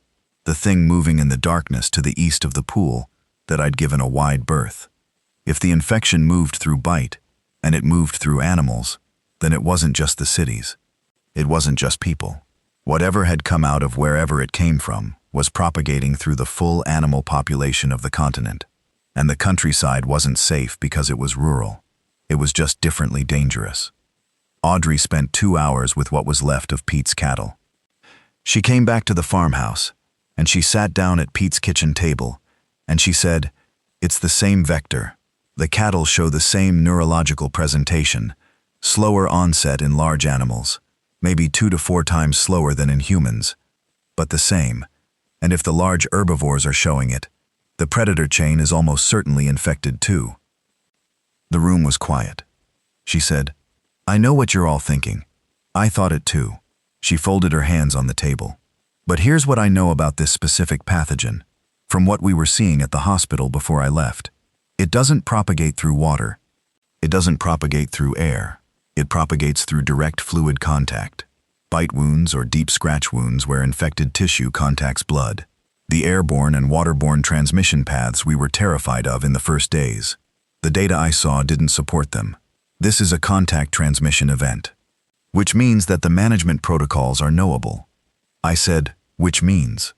She said, "Which means, if you're careful about barriers, physical barriers, perimeter, animal control on the property, you can manage your exposure in a rural setting more reliably than in an urban one. More reliably than I'd initially thought, actually." Pete said, "The fence." She said, "The fence. And patrol. And what are you thinking about livestock going forward?" Pete said, "I have 12 chickens, 3 goats. Had 4 cattle, now 3. She said, "The goats need the most watching. They'll push fences. The chickens are low risk as long as they're penned at night." She paused. "We need a perimeter assessment. Today, while we still have light." Pete said, "Yeah." He looked around the table, at me, at Diane, at Gary, at Patricia, at Nate, at the 4 kids who had been fed and were in the next room with the low murmur of the kids being kids finally, for the first time in days, in a space big enough to exist in. He said, "This is more people than I've had in this house since my brother's wedding." I said, "I know, I'm sorry." Pete said, "Don't be. It's what this place is for." He said it simply, like he'd been thinking about it for a while. I thought about the last conversation I'd had with him on the phone, back when the data was just starting to feel wrong. "You know where I am. You've always known where I am. Come if you need to. Bring your people." He'd known even then what he was saying yes to. The first full week at Pete's was the hardest, and also the most structurally productive week I've had since I learned how to work. We did the perimeter assessment that Audrey recommended and found 2 places where the farm's fencing was weak. One section on the east boundary that had rusted post anchors and a gate on the north boundary that swung wrong and didn't close cleanly.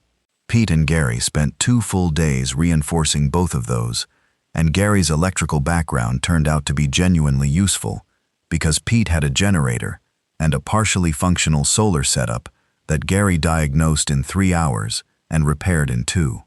We had intermittent electricity from that point forward.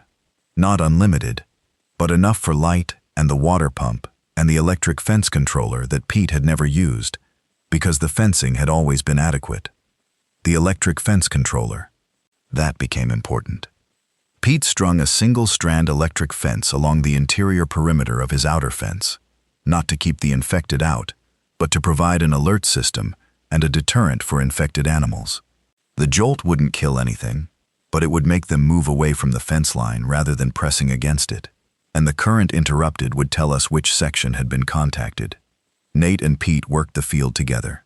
It was late in the season for most vegetables, but Pete had cold frame beds and a small greenhouse, unheated but covered, and Nate knew how to extend the growing season. Kale, spinach, carrots that were already in the ground, winter squash that Pete had planted in August and hadn't finished harvesting. Nate spent those first days doing a full inventory of what the land still had in it and what it could yield through winter. Diane and Audrey organized the inside of the farmhouse. 2 families plus Pete, plus Gary, plus Patricia, in a 5-room farmhouse, required a kind of spatial logic that Diane applied the way she applied everything, methodically and without drama. The kids shared one room. The adults arranged themselves in the others with sleeping bags and cots. Pete's own room stayed Pete's room, which was correct. Patricia turned out to be a cook in a way none of us had expected. She'd been a home economics teacher for 30 years before retiring, which meant she knew how to feed large numbers of people from limited and unusual ingredients in ways that made the food taste like something you'd chosen to eat, rather than something you were eating to continue existing. This sounds trivial, and it was not trivial. Food morale is a real thing. Eating the same caloric units every day, in the name of survival efficiency, does something to a person that compounds with all the other things the situation is doing to a person. Patricia would find ways to make things interesting. She'd ask Pete what herbs he had, what spices were in the kitchen, and she'd produce meals that smelled like meals. The first dinner she made at the farm, a bean and squash soup with herb bread from Pete's flour stash, made Lily close her eyes while she was eating it and say, "This is so good," in the voice of someone who'd forgotten what good food was. I almost had to leave the table for a minute.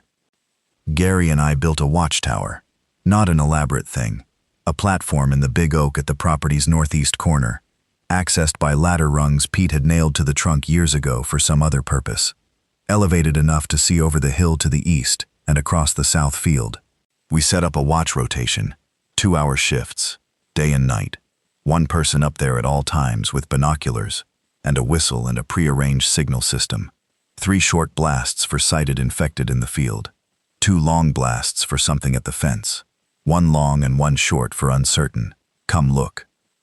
The first 2 weeks at the farm, 4 sightings in the east field beyond the fence, 2 deer moving wrong, 1 that I'm fairly sure was a coyote, but wasn't behaving like a coyote, 1 that none of us could identify with certainty, upright, slow, eventually moving south along the fence line and out of sight.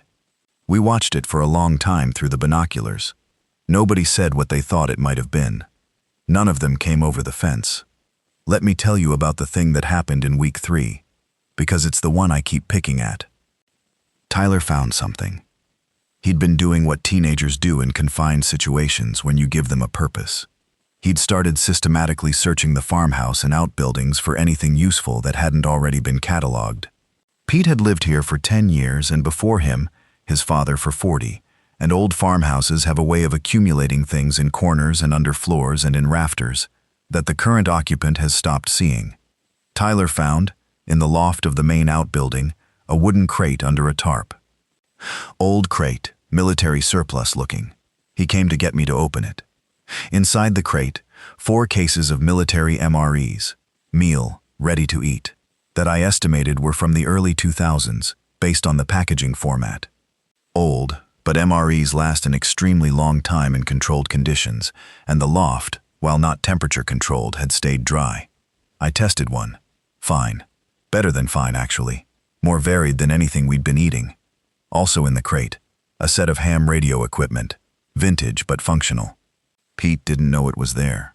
Said it must have been his father's, that his father had been an amateur radio operator in the 80s, and he hadn't known what happened to the equipment. Gary looked at it for an hour and said he could get it working with some work.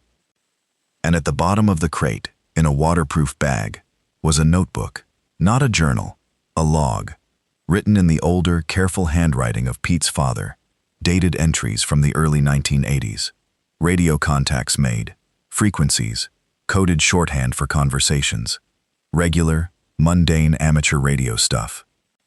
Except on the last page, written more recently, much more recently, I'd say in the last year, the handwriting shaky in the way of a very old man, were 3 lines. If Pete is reading this, the East Ridge well still works. The pipe is buried under the hay barn floor. Crank on the east wall. A second well. On the East Ridge. I showed Pete. He stared at it. He said, "Dad, never." He stopped. He said there was an older well somewhere on the property. I thought he meant the one by the house. We found it that afternoon. Eastridge, exactly where the note said, under a rusted iron cover with grass grown over it, a hand-operated well that predated the main house system by probably 60 years. Audrey tested the water. Clean, cold, pure in a way that old wells sometimes are, filtered through 60 years of slow stone and sediment. A backup water source that nobody had known existed. That's the thing about old land. It holds knowledge that the people on it have stopped carrying. Audrey told us what she knew about the infection on day 22 of our time at the farm. She'd been watching, cataloging, thinking. She'd asked Pete to describe everything he'd seen in his cattle and in the surrounding area before we arrived. She'd asked Gary and Patricia and me about what we'd seen in the neighborhood. She'd taken careful notes. She called it, when she finally explained it to us, an accelerated prion-adjacent neurological pathogen. Those are her words, not mine. What she meant in non-doctor terms was this. Whatever this was, it worked on the nervous system in a way that was different from any infection model previously documented. It moved faster than any known prion disease. It produced a specific type of neurological damage that killed higher cognitive function while leaving motor and basic sensory function intact. Not precisely, not cleanly, but consistently enough to explain the behavioral pattern everyone had seen. The infected could walk. They could respond to sensory input, particularly sound, in a basic stimulus-response way. They couldn't plan, couldn't reason, couldn't remember. They weren't dead, not exactly. That was the part she said, very carefully. She said, their hearts are still beating. Their lungs are still working. Their basic autonomic systems are intact. But the structures that make a person, the prefrontal cortex, the hippocampus, the higher association areas, those are functionally gone. What's left is the oldest, most primitive part of the brain. Movement, sensation, basic response. Gary said, so they're alive. Audrey said, biologically, yes. The way a patient in a persistent vegetative state is alive. Patricia said, quietly, is there any way back from it? Audrey took a moment before she answered. She said, in the cases I saw in the first week, there was no evidence of any recovery. The damage is structural. She paused. But I want to be careful about absolute claims. I'm one doctor with limited data. There are things I don't know. The room sat with that for a while. Then Lily, who had been listening from behind the doorframe, she did this, stood in doorways listening to things she probably shouldn't, said, so they're like asleep. Diane said, Lily. Lily said, I'm just asking. Audrey looked at her and said, in a way, their bodies are still doing the work of being alive, but the part that dreams, that thinks, that knows who they are, that part's gone to sleep, and it won't wake up. Lily thought about this. She said, that's sad. Audrey said, yeah, it is. There's something I need to talk about regarding Nate and Audrey. Because their coming with us created a dynamic that I'd be dishonest to describe as purely uncomplicated. The supplies. That's the thing. When we'd made the decision on the road to bring them with us, I'd done the math and decided the math worked. And it did work, on paper. Their skills added value that exceeded the cost of feeding and housing them. That was a real calculation that I stand behind. But here's the thing about living with that calculation every day. You stop seeing it as a calculation, and you start seeing it as a relationship. And relationships are more complicated than math. Nate and Audrey brought almost nothing material. Gary brought tools. Patricia brought knowledge and labor. Pete brought the land. I brought the supplies that were the core foundation of our survival for the first months. And I had, in the back of my mind, a quiet knowledge that the supplies were mine, that I'd bought them, planned them, carried them, and that they'd saved my family first and everyone else second. That's an ungenerous way to hold things. I knew that even at the time. The whole point of the group was that the group was better than any individual component of it, and keeping mental score of who brought what was exactly the kind of thinking that unravels groups from the inside. So I didn't act on it, but it was there. What changed it was something Tyler said, about 5 weeks into our time at the farm. He'd been working with Nate in the greenhouse, learning how to tend the cold frame beds, how to test soil composition with basic tools, how to read the signs of what a plant needs. Tyler, who had been a screen-first kid his whole life, turned out to have a real patience for growing things that surprised all of us, including him. One evening after work, he came in and sat down with me and said, "Dad, Nate told me something today." I said, "What?" He said that when you guys found each other on the road, he'd been thinking about stopping, like stopping moving. He said he was trying to work out how to explain to Audrey that he couldn't keep going because they had no food and nowhere to go, and he'd started thinking they should find somewhere safe and just stop. I said, "What do you mean, stop?" Tyler looked at me. "I mean, give up. Stop trying." I sat with that. Tyler said, he said when he saw our truck pull up, the first thing he thought was maybe there's a chance after all. He said that was the only thing that kept him on his feet. He said, and this is what I keep thinking about. He said he never told Audrey that he'd been thinking that. He said she would have kept going regardless, but he almost didn't make it to the point where he could ask you for help. I thought about the pool, the 4 a.m. water runs, the direction Nate had gone when we parted ways. Tyler said, "I just thought you should know that." I said, "Yeah." I went to find Nate that evening. He was in the barn checking the goats for the night. I leaned against the door frame and I said, "Tyler told me what you told him, about the road." Nate straightened up. His expression went careful. I said, "I'm glad you were still there when we came around that curve." He didn't say anything for a second. Then he said, "Me too." I said, "Whatever the math is about supplies and mouths and who brought what, that math doesn't tell the whole story." He said, "No, it doesn't. We didn't hug or shake hands or any of that. We just stood there in the barn in the smell of hay and goat and cold air, and that was enough." The first snow came in late November. I'd been watching the sky for it. Pete knew his valley's weather patterns well, and he said snow usually came by Thanksgiving. He was right, more or less. It was the week before. Heavy flakes, then real accumulation, then 3 inches by morning. The snow changed things in several ways. Tracks were visible. This was an advantage. Any movement in the fields around the property left a record that we could read from the watchtower, and the reading was unambiguous. Footprint patterns that weren't right were easy to identify.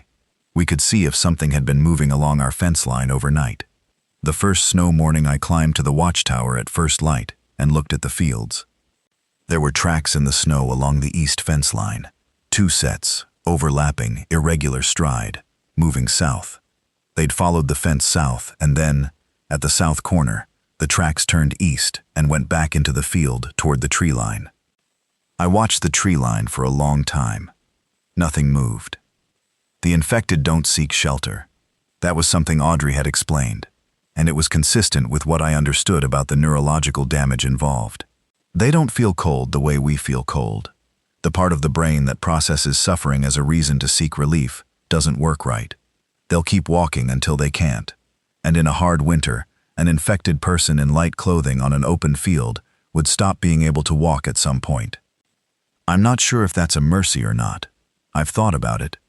The snow also affected our foraging capacity. Pete and Gary had been making careful supply runs to the nearest small town, 12 miles away, in Pete's old diesel truck, using an irregular schedule to avoid establishing patterns. The town had been mostly evacuated, and the infected there were sparse. Rural towns empty fast when people realize what's happening, most going to family or larger centers. Those runs had supplemented our supplies significantly. Snow made the roads uncertain and made the truck visible in ways it hadn't been before. We reduced the runs to once every 2 weeks, and we were more conservative about what we brought back.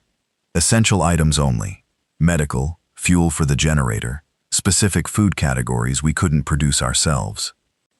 On one of those runs, I went with Pete, leaving Gary in charge at the farm. We found something that changed our understanding of the broader picture. The town of Harworth, 12 miles west, had been our supply source. We'd been going to the same hardware store and grocery there on these runs. On this visit, in December, we found a handwritten sign taped to the hardware store door that hadn't been there 3 weeks before. The sign said, Clearwater Settlement, Highway 40, East Junction. Welcoming survivors. Security, water, medical. Approach slowly. Announce yourself. Pete and I stood in front of this sign for a while. I said, How far is the East Junction of Highway 40? Pete said, 22 miles east of here, which was about 11 miles from the farm. I said, Have you heard anything about this before? He said no. We went inside the hardware store. On the counter, left deliberately, was a stack of one-page handwritten information sheets. Same information as the sign, plus more detail. The settlement had been established by a group of about 60 survivors, including medical personnel, engineers, and agricultural workers. They were offering access to a trading system, supplies exchanged for work or skills or other supplies. They were asking interested parties to come and assess, no commitment required. 60 people, medical, agricultural, engineers, trading system. Pete said, What do you think? I said, I think we need to know more about them before we decide anything. He said, Or we just go look. I said, Or we just go look. We told the group that evening. The kitchen at Pete's fills up fast with 10 people in it. But we'd gotten good at making it work. Some people sat, some stood. The kids knew to take their dinner into the next room during discussions like this. The reactions were what you'd expect, and also not. Diane said, A community that large is harder to control. More variables. Audrey said, A community that large with medical personnel is something we don't have. Pete's well, and my kit won't cover everything. Gary said, What's the security situation? Who runs it? Pete said he didn't know. Nate said, I think we should go. Not commit, just look. Patricia said quietly, I think it would be nice to be around more people. Everyone looked at her. She was sitting at the end of the table with her coffee mug, and she said it straightforwardly, without self-consciousness. It would be nice, that's all. Lily, from the doorway where she was probably supposed to be eating her dinner, Can we go? Diane said, Lily. Lily said, I'm just asking. She'd been saying that a lot. The decision we reached was this. Pete and I and Gary would go scout the settlement. Not commit, not bring everyone, not tell them our location yet. Just go look, make contact, assess the leadership, and come back with information. We went 4 days later. December, cold and clear. Pete drove. His truck was better known on these roads. The settlement was real. Highway 40 East Junction is a rural crossroads that used to have a gas station, a farm supply store, a small church, and a scattering of houses around it. The settlers had taken over several of those buildings and connected them. There was a fence, not impressive, but there, made of chain link reinforced with wooden posts. There were visible people on the fence perimeter. There were lights, which meant a working generator. There was smoke from 2 chimneys. We announced ourselves as instructed, pulled up slowly. A person came to the gate. A woman about 40, layered in practical clothing, carrying a radio. She asked where we'd come from. I said nearby, which was true in the relevant sense. She asked how many were in our group. I said we were here to assess first, if that was all right. She looked at Gary and Pete and me and said, That's fair. Come in. The settlement was functional. I don't mean thriving. I mean it was doing what it intended to do. 63 people, the woman said. She introduced herself as the community coordinator, not leader, coordinator, which was a deliberate choice of word that I noticed. Her name was Leanne. She was a former county planner who'd been in Harworth for work when everything went, and had ended up organizing a small group that had grown as others arrived. She showed us around without asking many questions, which I thought was smart. She was letting us see and form our own assessment rather than trying to sell it. They had water from a cistern system. They had a food supply that was adequate through early winter, but would get thin by February. They had 2 people with medical training, one a retired nurse, one an EMT. They had builders and farmers, and she said, an electrical engineer, who'd been working to figure out their longer-term power situation. They also had a list of what they were looking for: seeds for spring planting, medical supplies above what they had, electrical components, fuel. Gary said, almost to himself, "No ham radio." Leanne heard him and said, "No what?" Gary said, "Ham radio. I've been working on one. Could connect you to other settlements if there are any." Leanne looked at him with an expression that I can only describe as careful hope. We spent 2 hours at the settlement. On the way back, the three of us were quiet for most of the drive. Pete kept his eyes on the road. Gary was turning something over in his head. I said, "Thoughts." Gary said, "They're real. Not a trap, not a gang. Actual people trying to make it work." Pete said, "They need things we have. We need things they have." I said, "Specifically." Pete said, "Medical. More labor come spring. Trade network if other settlements exist." He paused. "Community, like Patricia said." Gary said, "The ham radio could be significant if there are other settlements." I said, "We don't announce where we are. Not yet. Not until we know the leadership better and know what their security protocols look like." Pete said, "Agreed." I said, "But we go back." We went back. January, at Pete's farm. The cold got serious in January. Not dangerous to us. The farmhouse was well insulated and Pete knew how to heat it with the wood stove using the wood he'd been stocking since fall. But serious in the way that required constant management and added a layer of physical labor to everything we did. Wood needed to be moved inside. Water systems that weren't fully protected needed to be watched. The greenhouse needed to be checked twice daily. The chickens needed supplemental heat in the coop. But there were also things about January that I hadn't expected to appreciate. The extended darkness meant the farm was less visible, less light pollution from the valley. There'd been some visible glow from Harworth before, but that was mostly gone now, and the nights were fully dark, which made the farm harder to see from any distance. The cold slowed the infected activity significantly. I don't know whether that's because the cold damaged them, or simply because whatever mechanism drove their movement was affected by the same physics that affect everything. Cold makes things slower, but the fence line sightings dropped dramatically in January. We went 10 consecutive days with no sign of anything at the fence. Lily started teaching Cooper, Audrey and Nate's son, who was 8, card games she'd invented herself. She did this with complete seriousness, explaining the rules in a voice that brooked no argument. Cooper was slightly overwhelmed by her, but went along with it because the alternative was boredom.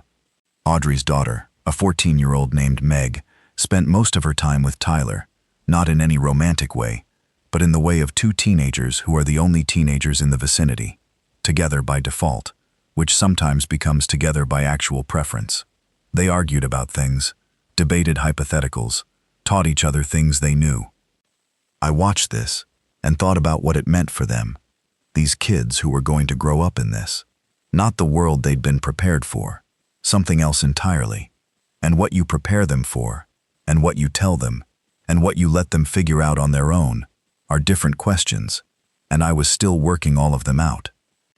Gary got the ham radio working in the 3rd week of January.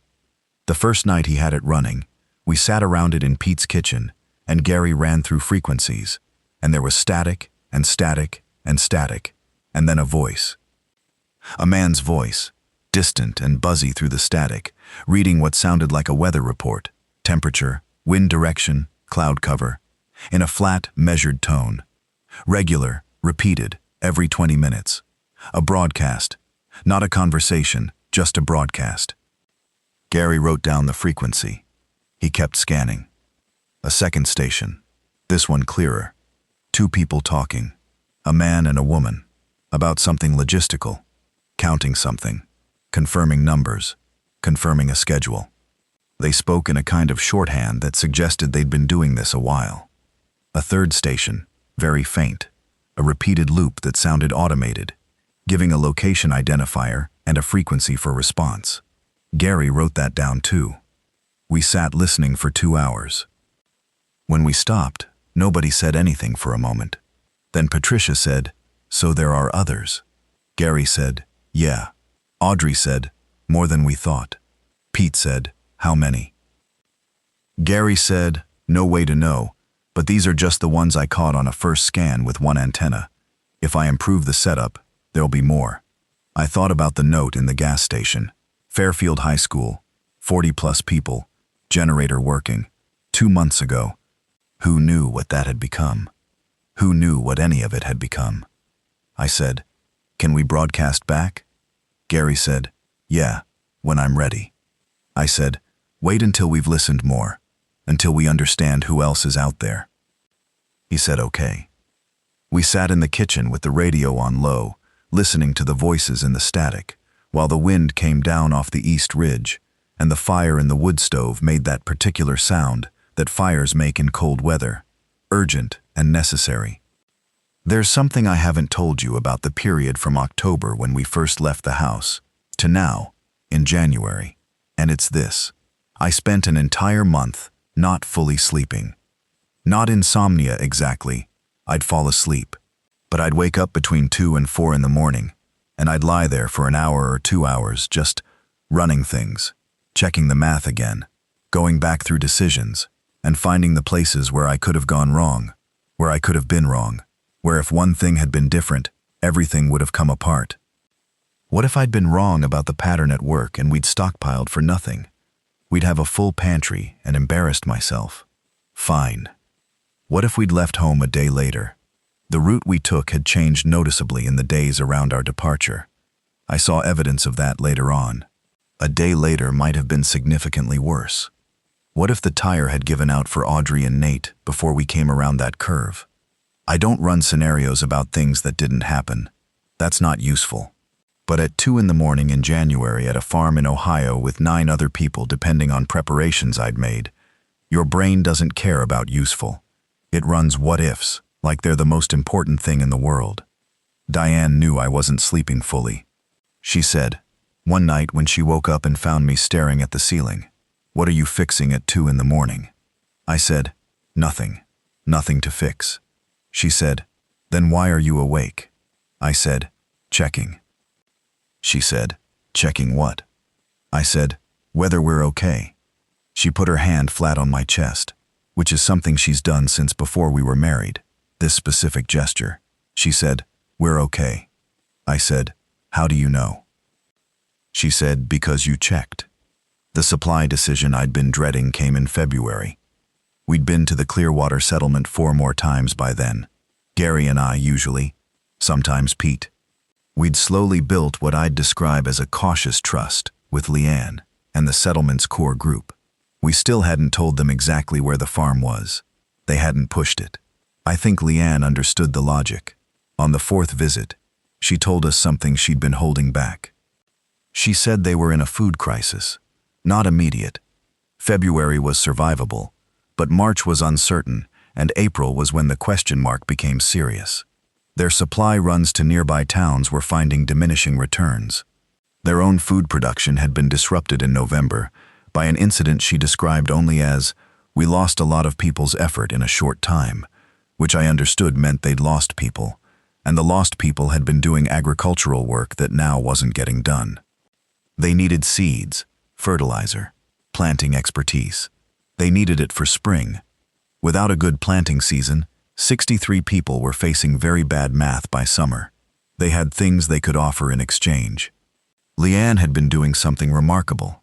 She'd been collecting skills and resources across all 63 members and had built what was essentially a settlement economy. They had a carpenter who could build. They had a mechanic who understood diesel engines. They had the retired nurse with more medical skill than you'd expect.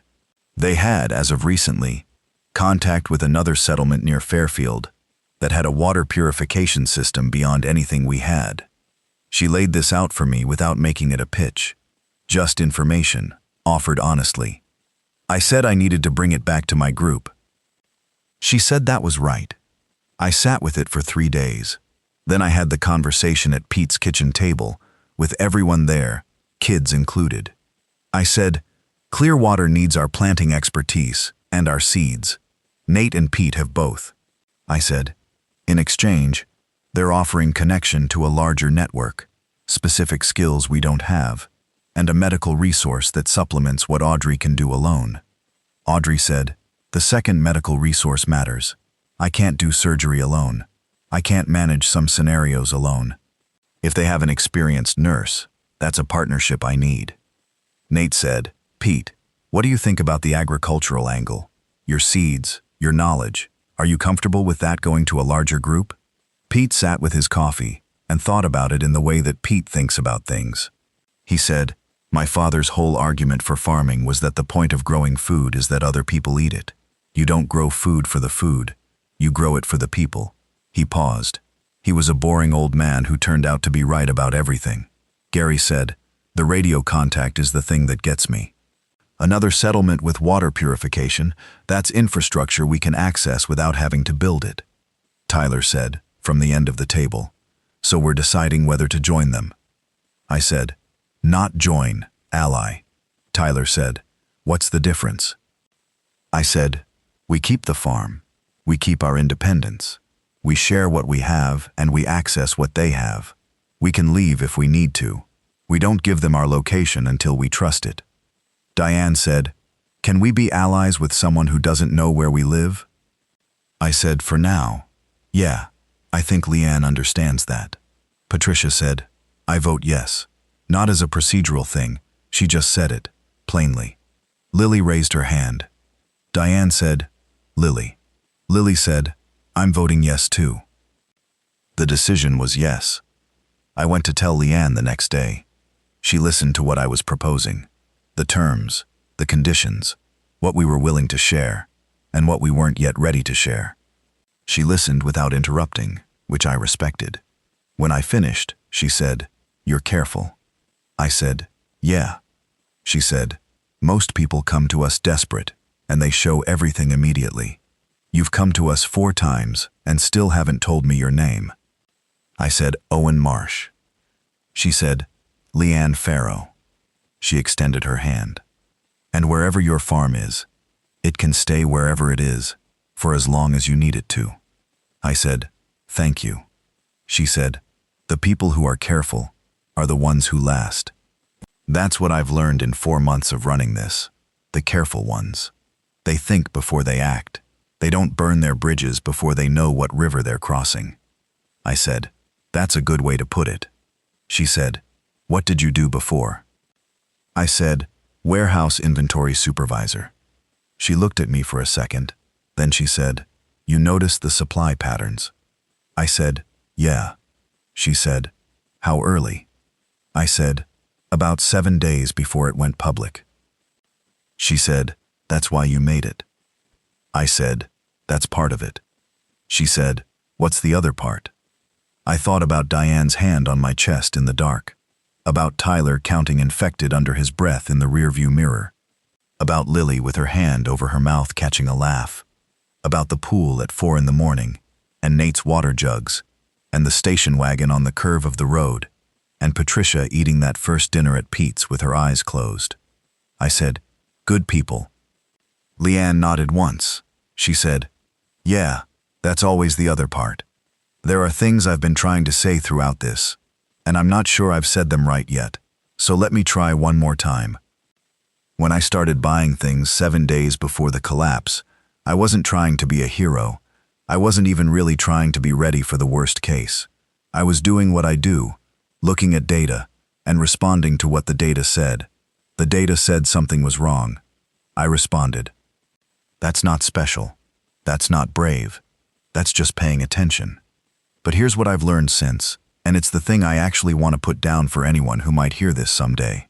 The supplies kept us alive for the first part. The stockpile I built in 7 days bought us the breathing room to make good decisions, to get out before we had to bring people with us instead of leaving them. But the supplies were never going to be enough on their own. 100 days of food doesn't solve anything if you don't know what to do when the 100 days are over. The warehouse I built in my basement was useful. The people around that table were what we actually needed. Audrey's medical knowledge, Nate's patience with growing things, Gary's hands and electrical mind, Patricia's ability to feed people in a way that made them feel human, Pete's land and his father's note about the well on the East Ridge, Diane's steadiness, which is the most undervalued thing I've ever seen in a person, Tyler, learning how to grow plants with the same focus he used to give to screens. Lily teaching Cooper her invented card games and deciding, at 9 years old, in the middle of a world that had stopped working, that card games were important enough to invent. The supplies were the beginning, the people were the rest. There's one more thing. I don't know what happened to David Holloway, or to the other people on our street. I don't know what happened to Frank at the warehouse. I don't know what happened to Doug, who I told to go home and who might have done it in time, or might not have. I don't know what's happening in Columbus right now, or in any city. The radio gives us signals but not answers, voices in the static, settlements that exist and settlements that went quiet, numbers that don't tell you what's behind them. I think about the people I couldn't help, the ones I didn't know to look for, the ones who didn't have someone checking the data who cared enough about supply chain patterns to notice when something was off. I think about them, not in a way that incapacitates me, because I have people here who need me functional, but I think about them. The crossbow is in the barn now. I've used it twice on infected animals that got over the east fence before we could manage them. I'm better with it than I was. I hope I never get better than I currently am at needing it. March now. The snow is going soft at the edges. The fields are still white, but with a gray-brown border around the fence lines, where the freeze and thaw cycle is starting to work at the soil. Pete says the planting can begin in April, if the season cooperates. Nate is already working on the cold frames, expanding them, thinking about what goes where and in what order. The settlement at Clearwater is still there. 63 people who are now 68, because 4 more came through in February, and Leanne made the call to bring them in. We visited last week and the settlement felt different from the first time. Not just organized, but established. The kind of place that has rhythms now, routines, faces that know each other. They know our farm is east of them. We told Leanne in February, when the alliance had solidified enough. She nodded and didn't write it down, which I appreciated. Gary's ham radio caught a settlement in Indiana last month. A farming cooperative with about 140 people, more agricultural capacity than anyone else we've found, in contact with 2 other settlements in their area. Gary spent 3 evenings in careful communication with their radio operator. They're building a network, formal enough to be useful, informal enough to not be bureaucratic. Gary is, unexpectedly, the most socially important person in our group right now, and he'd be mortified if I told him that. Lily has started a garden of her own, a small plot by the kitchen door that Pete helped her dig out and prepare. She planted garlic in February. You can plant garlic in winter, apparently. Tyler told her this, from something Nate had shown him, and she checks it every morning with the focus of someone doing important work. She is doing important work. Last week she found one of the garlic shoots pushing through the soil, the first green thing she'd grown herself. She didn't make a huge announcement. She came inside and found me at the kitchen table with my inventory spreadsheet, still keeping it, force of habit, and she put her hand on my arm and said, "Dad, come look." I went out with her. We crouched in the cold morning beside the little patch of soil, and she pointed at the green tip coming out of the ground, and she looked at me with this expression that I don't have words for. Not triumph, more like vindication. Like she'd made a bet with the world, and the world had paid out.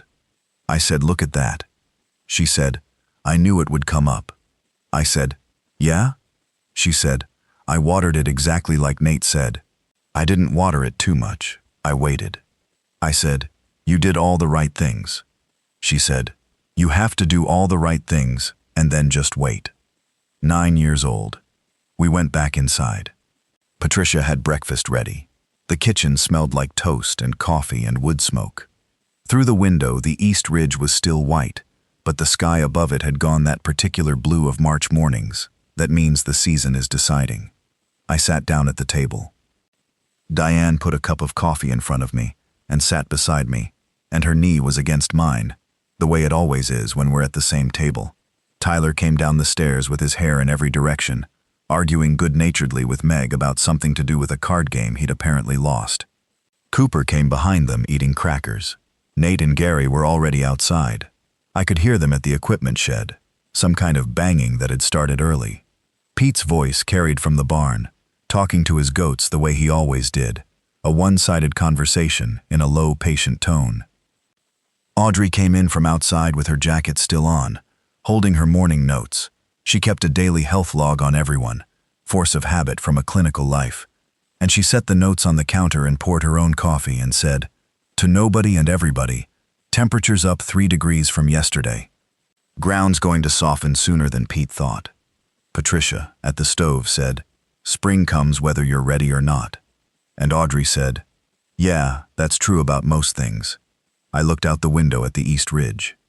Somewhere under the hay barn floor, 60-year-old iron pipe ran to a well that Pete's father had dug and forgotten to tell his son about, that my son had found in a crate under a tarp, that old handwriting in a waterproof bag had led us to. Water that had been there all along, waiting for someone to look. I turned back to the table. The coffee was hot. Outside the window, past the white fields and the fence line, and the long hill, somewhere in the tree line to the east, something was moving. I couldn't tell what. A deer, maybe, or something that used to be a deer. I watched it for a moment. Then the toast burned slightly, and Patricia made a sound of mild displeasure, and Lily came running in from upstairs to report that Cooper had taken her rabbit, and he was using it as a pillow, and she needed someone to do something about this. And I put my coffee down and stood up. Some things you handle first. I'll watch the tree line later.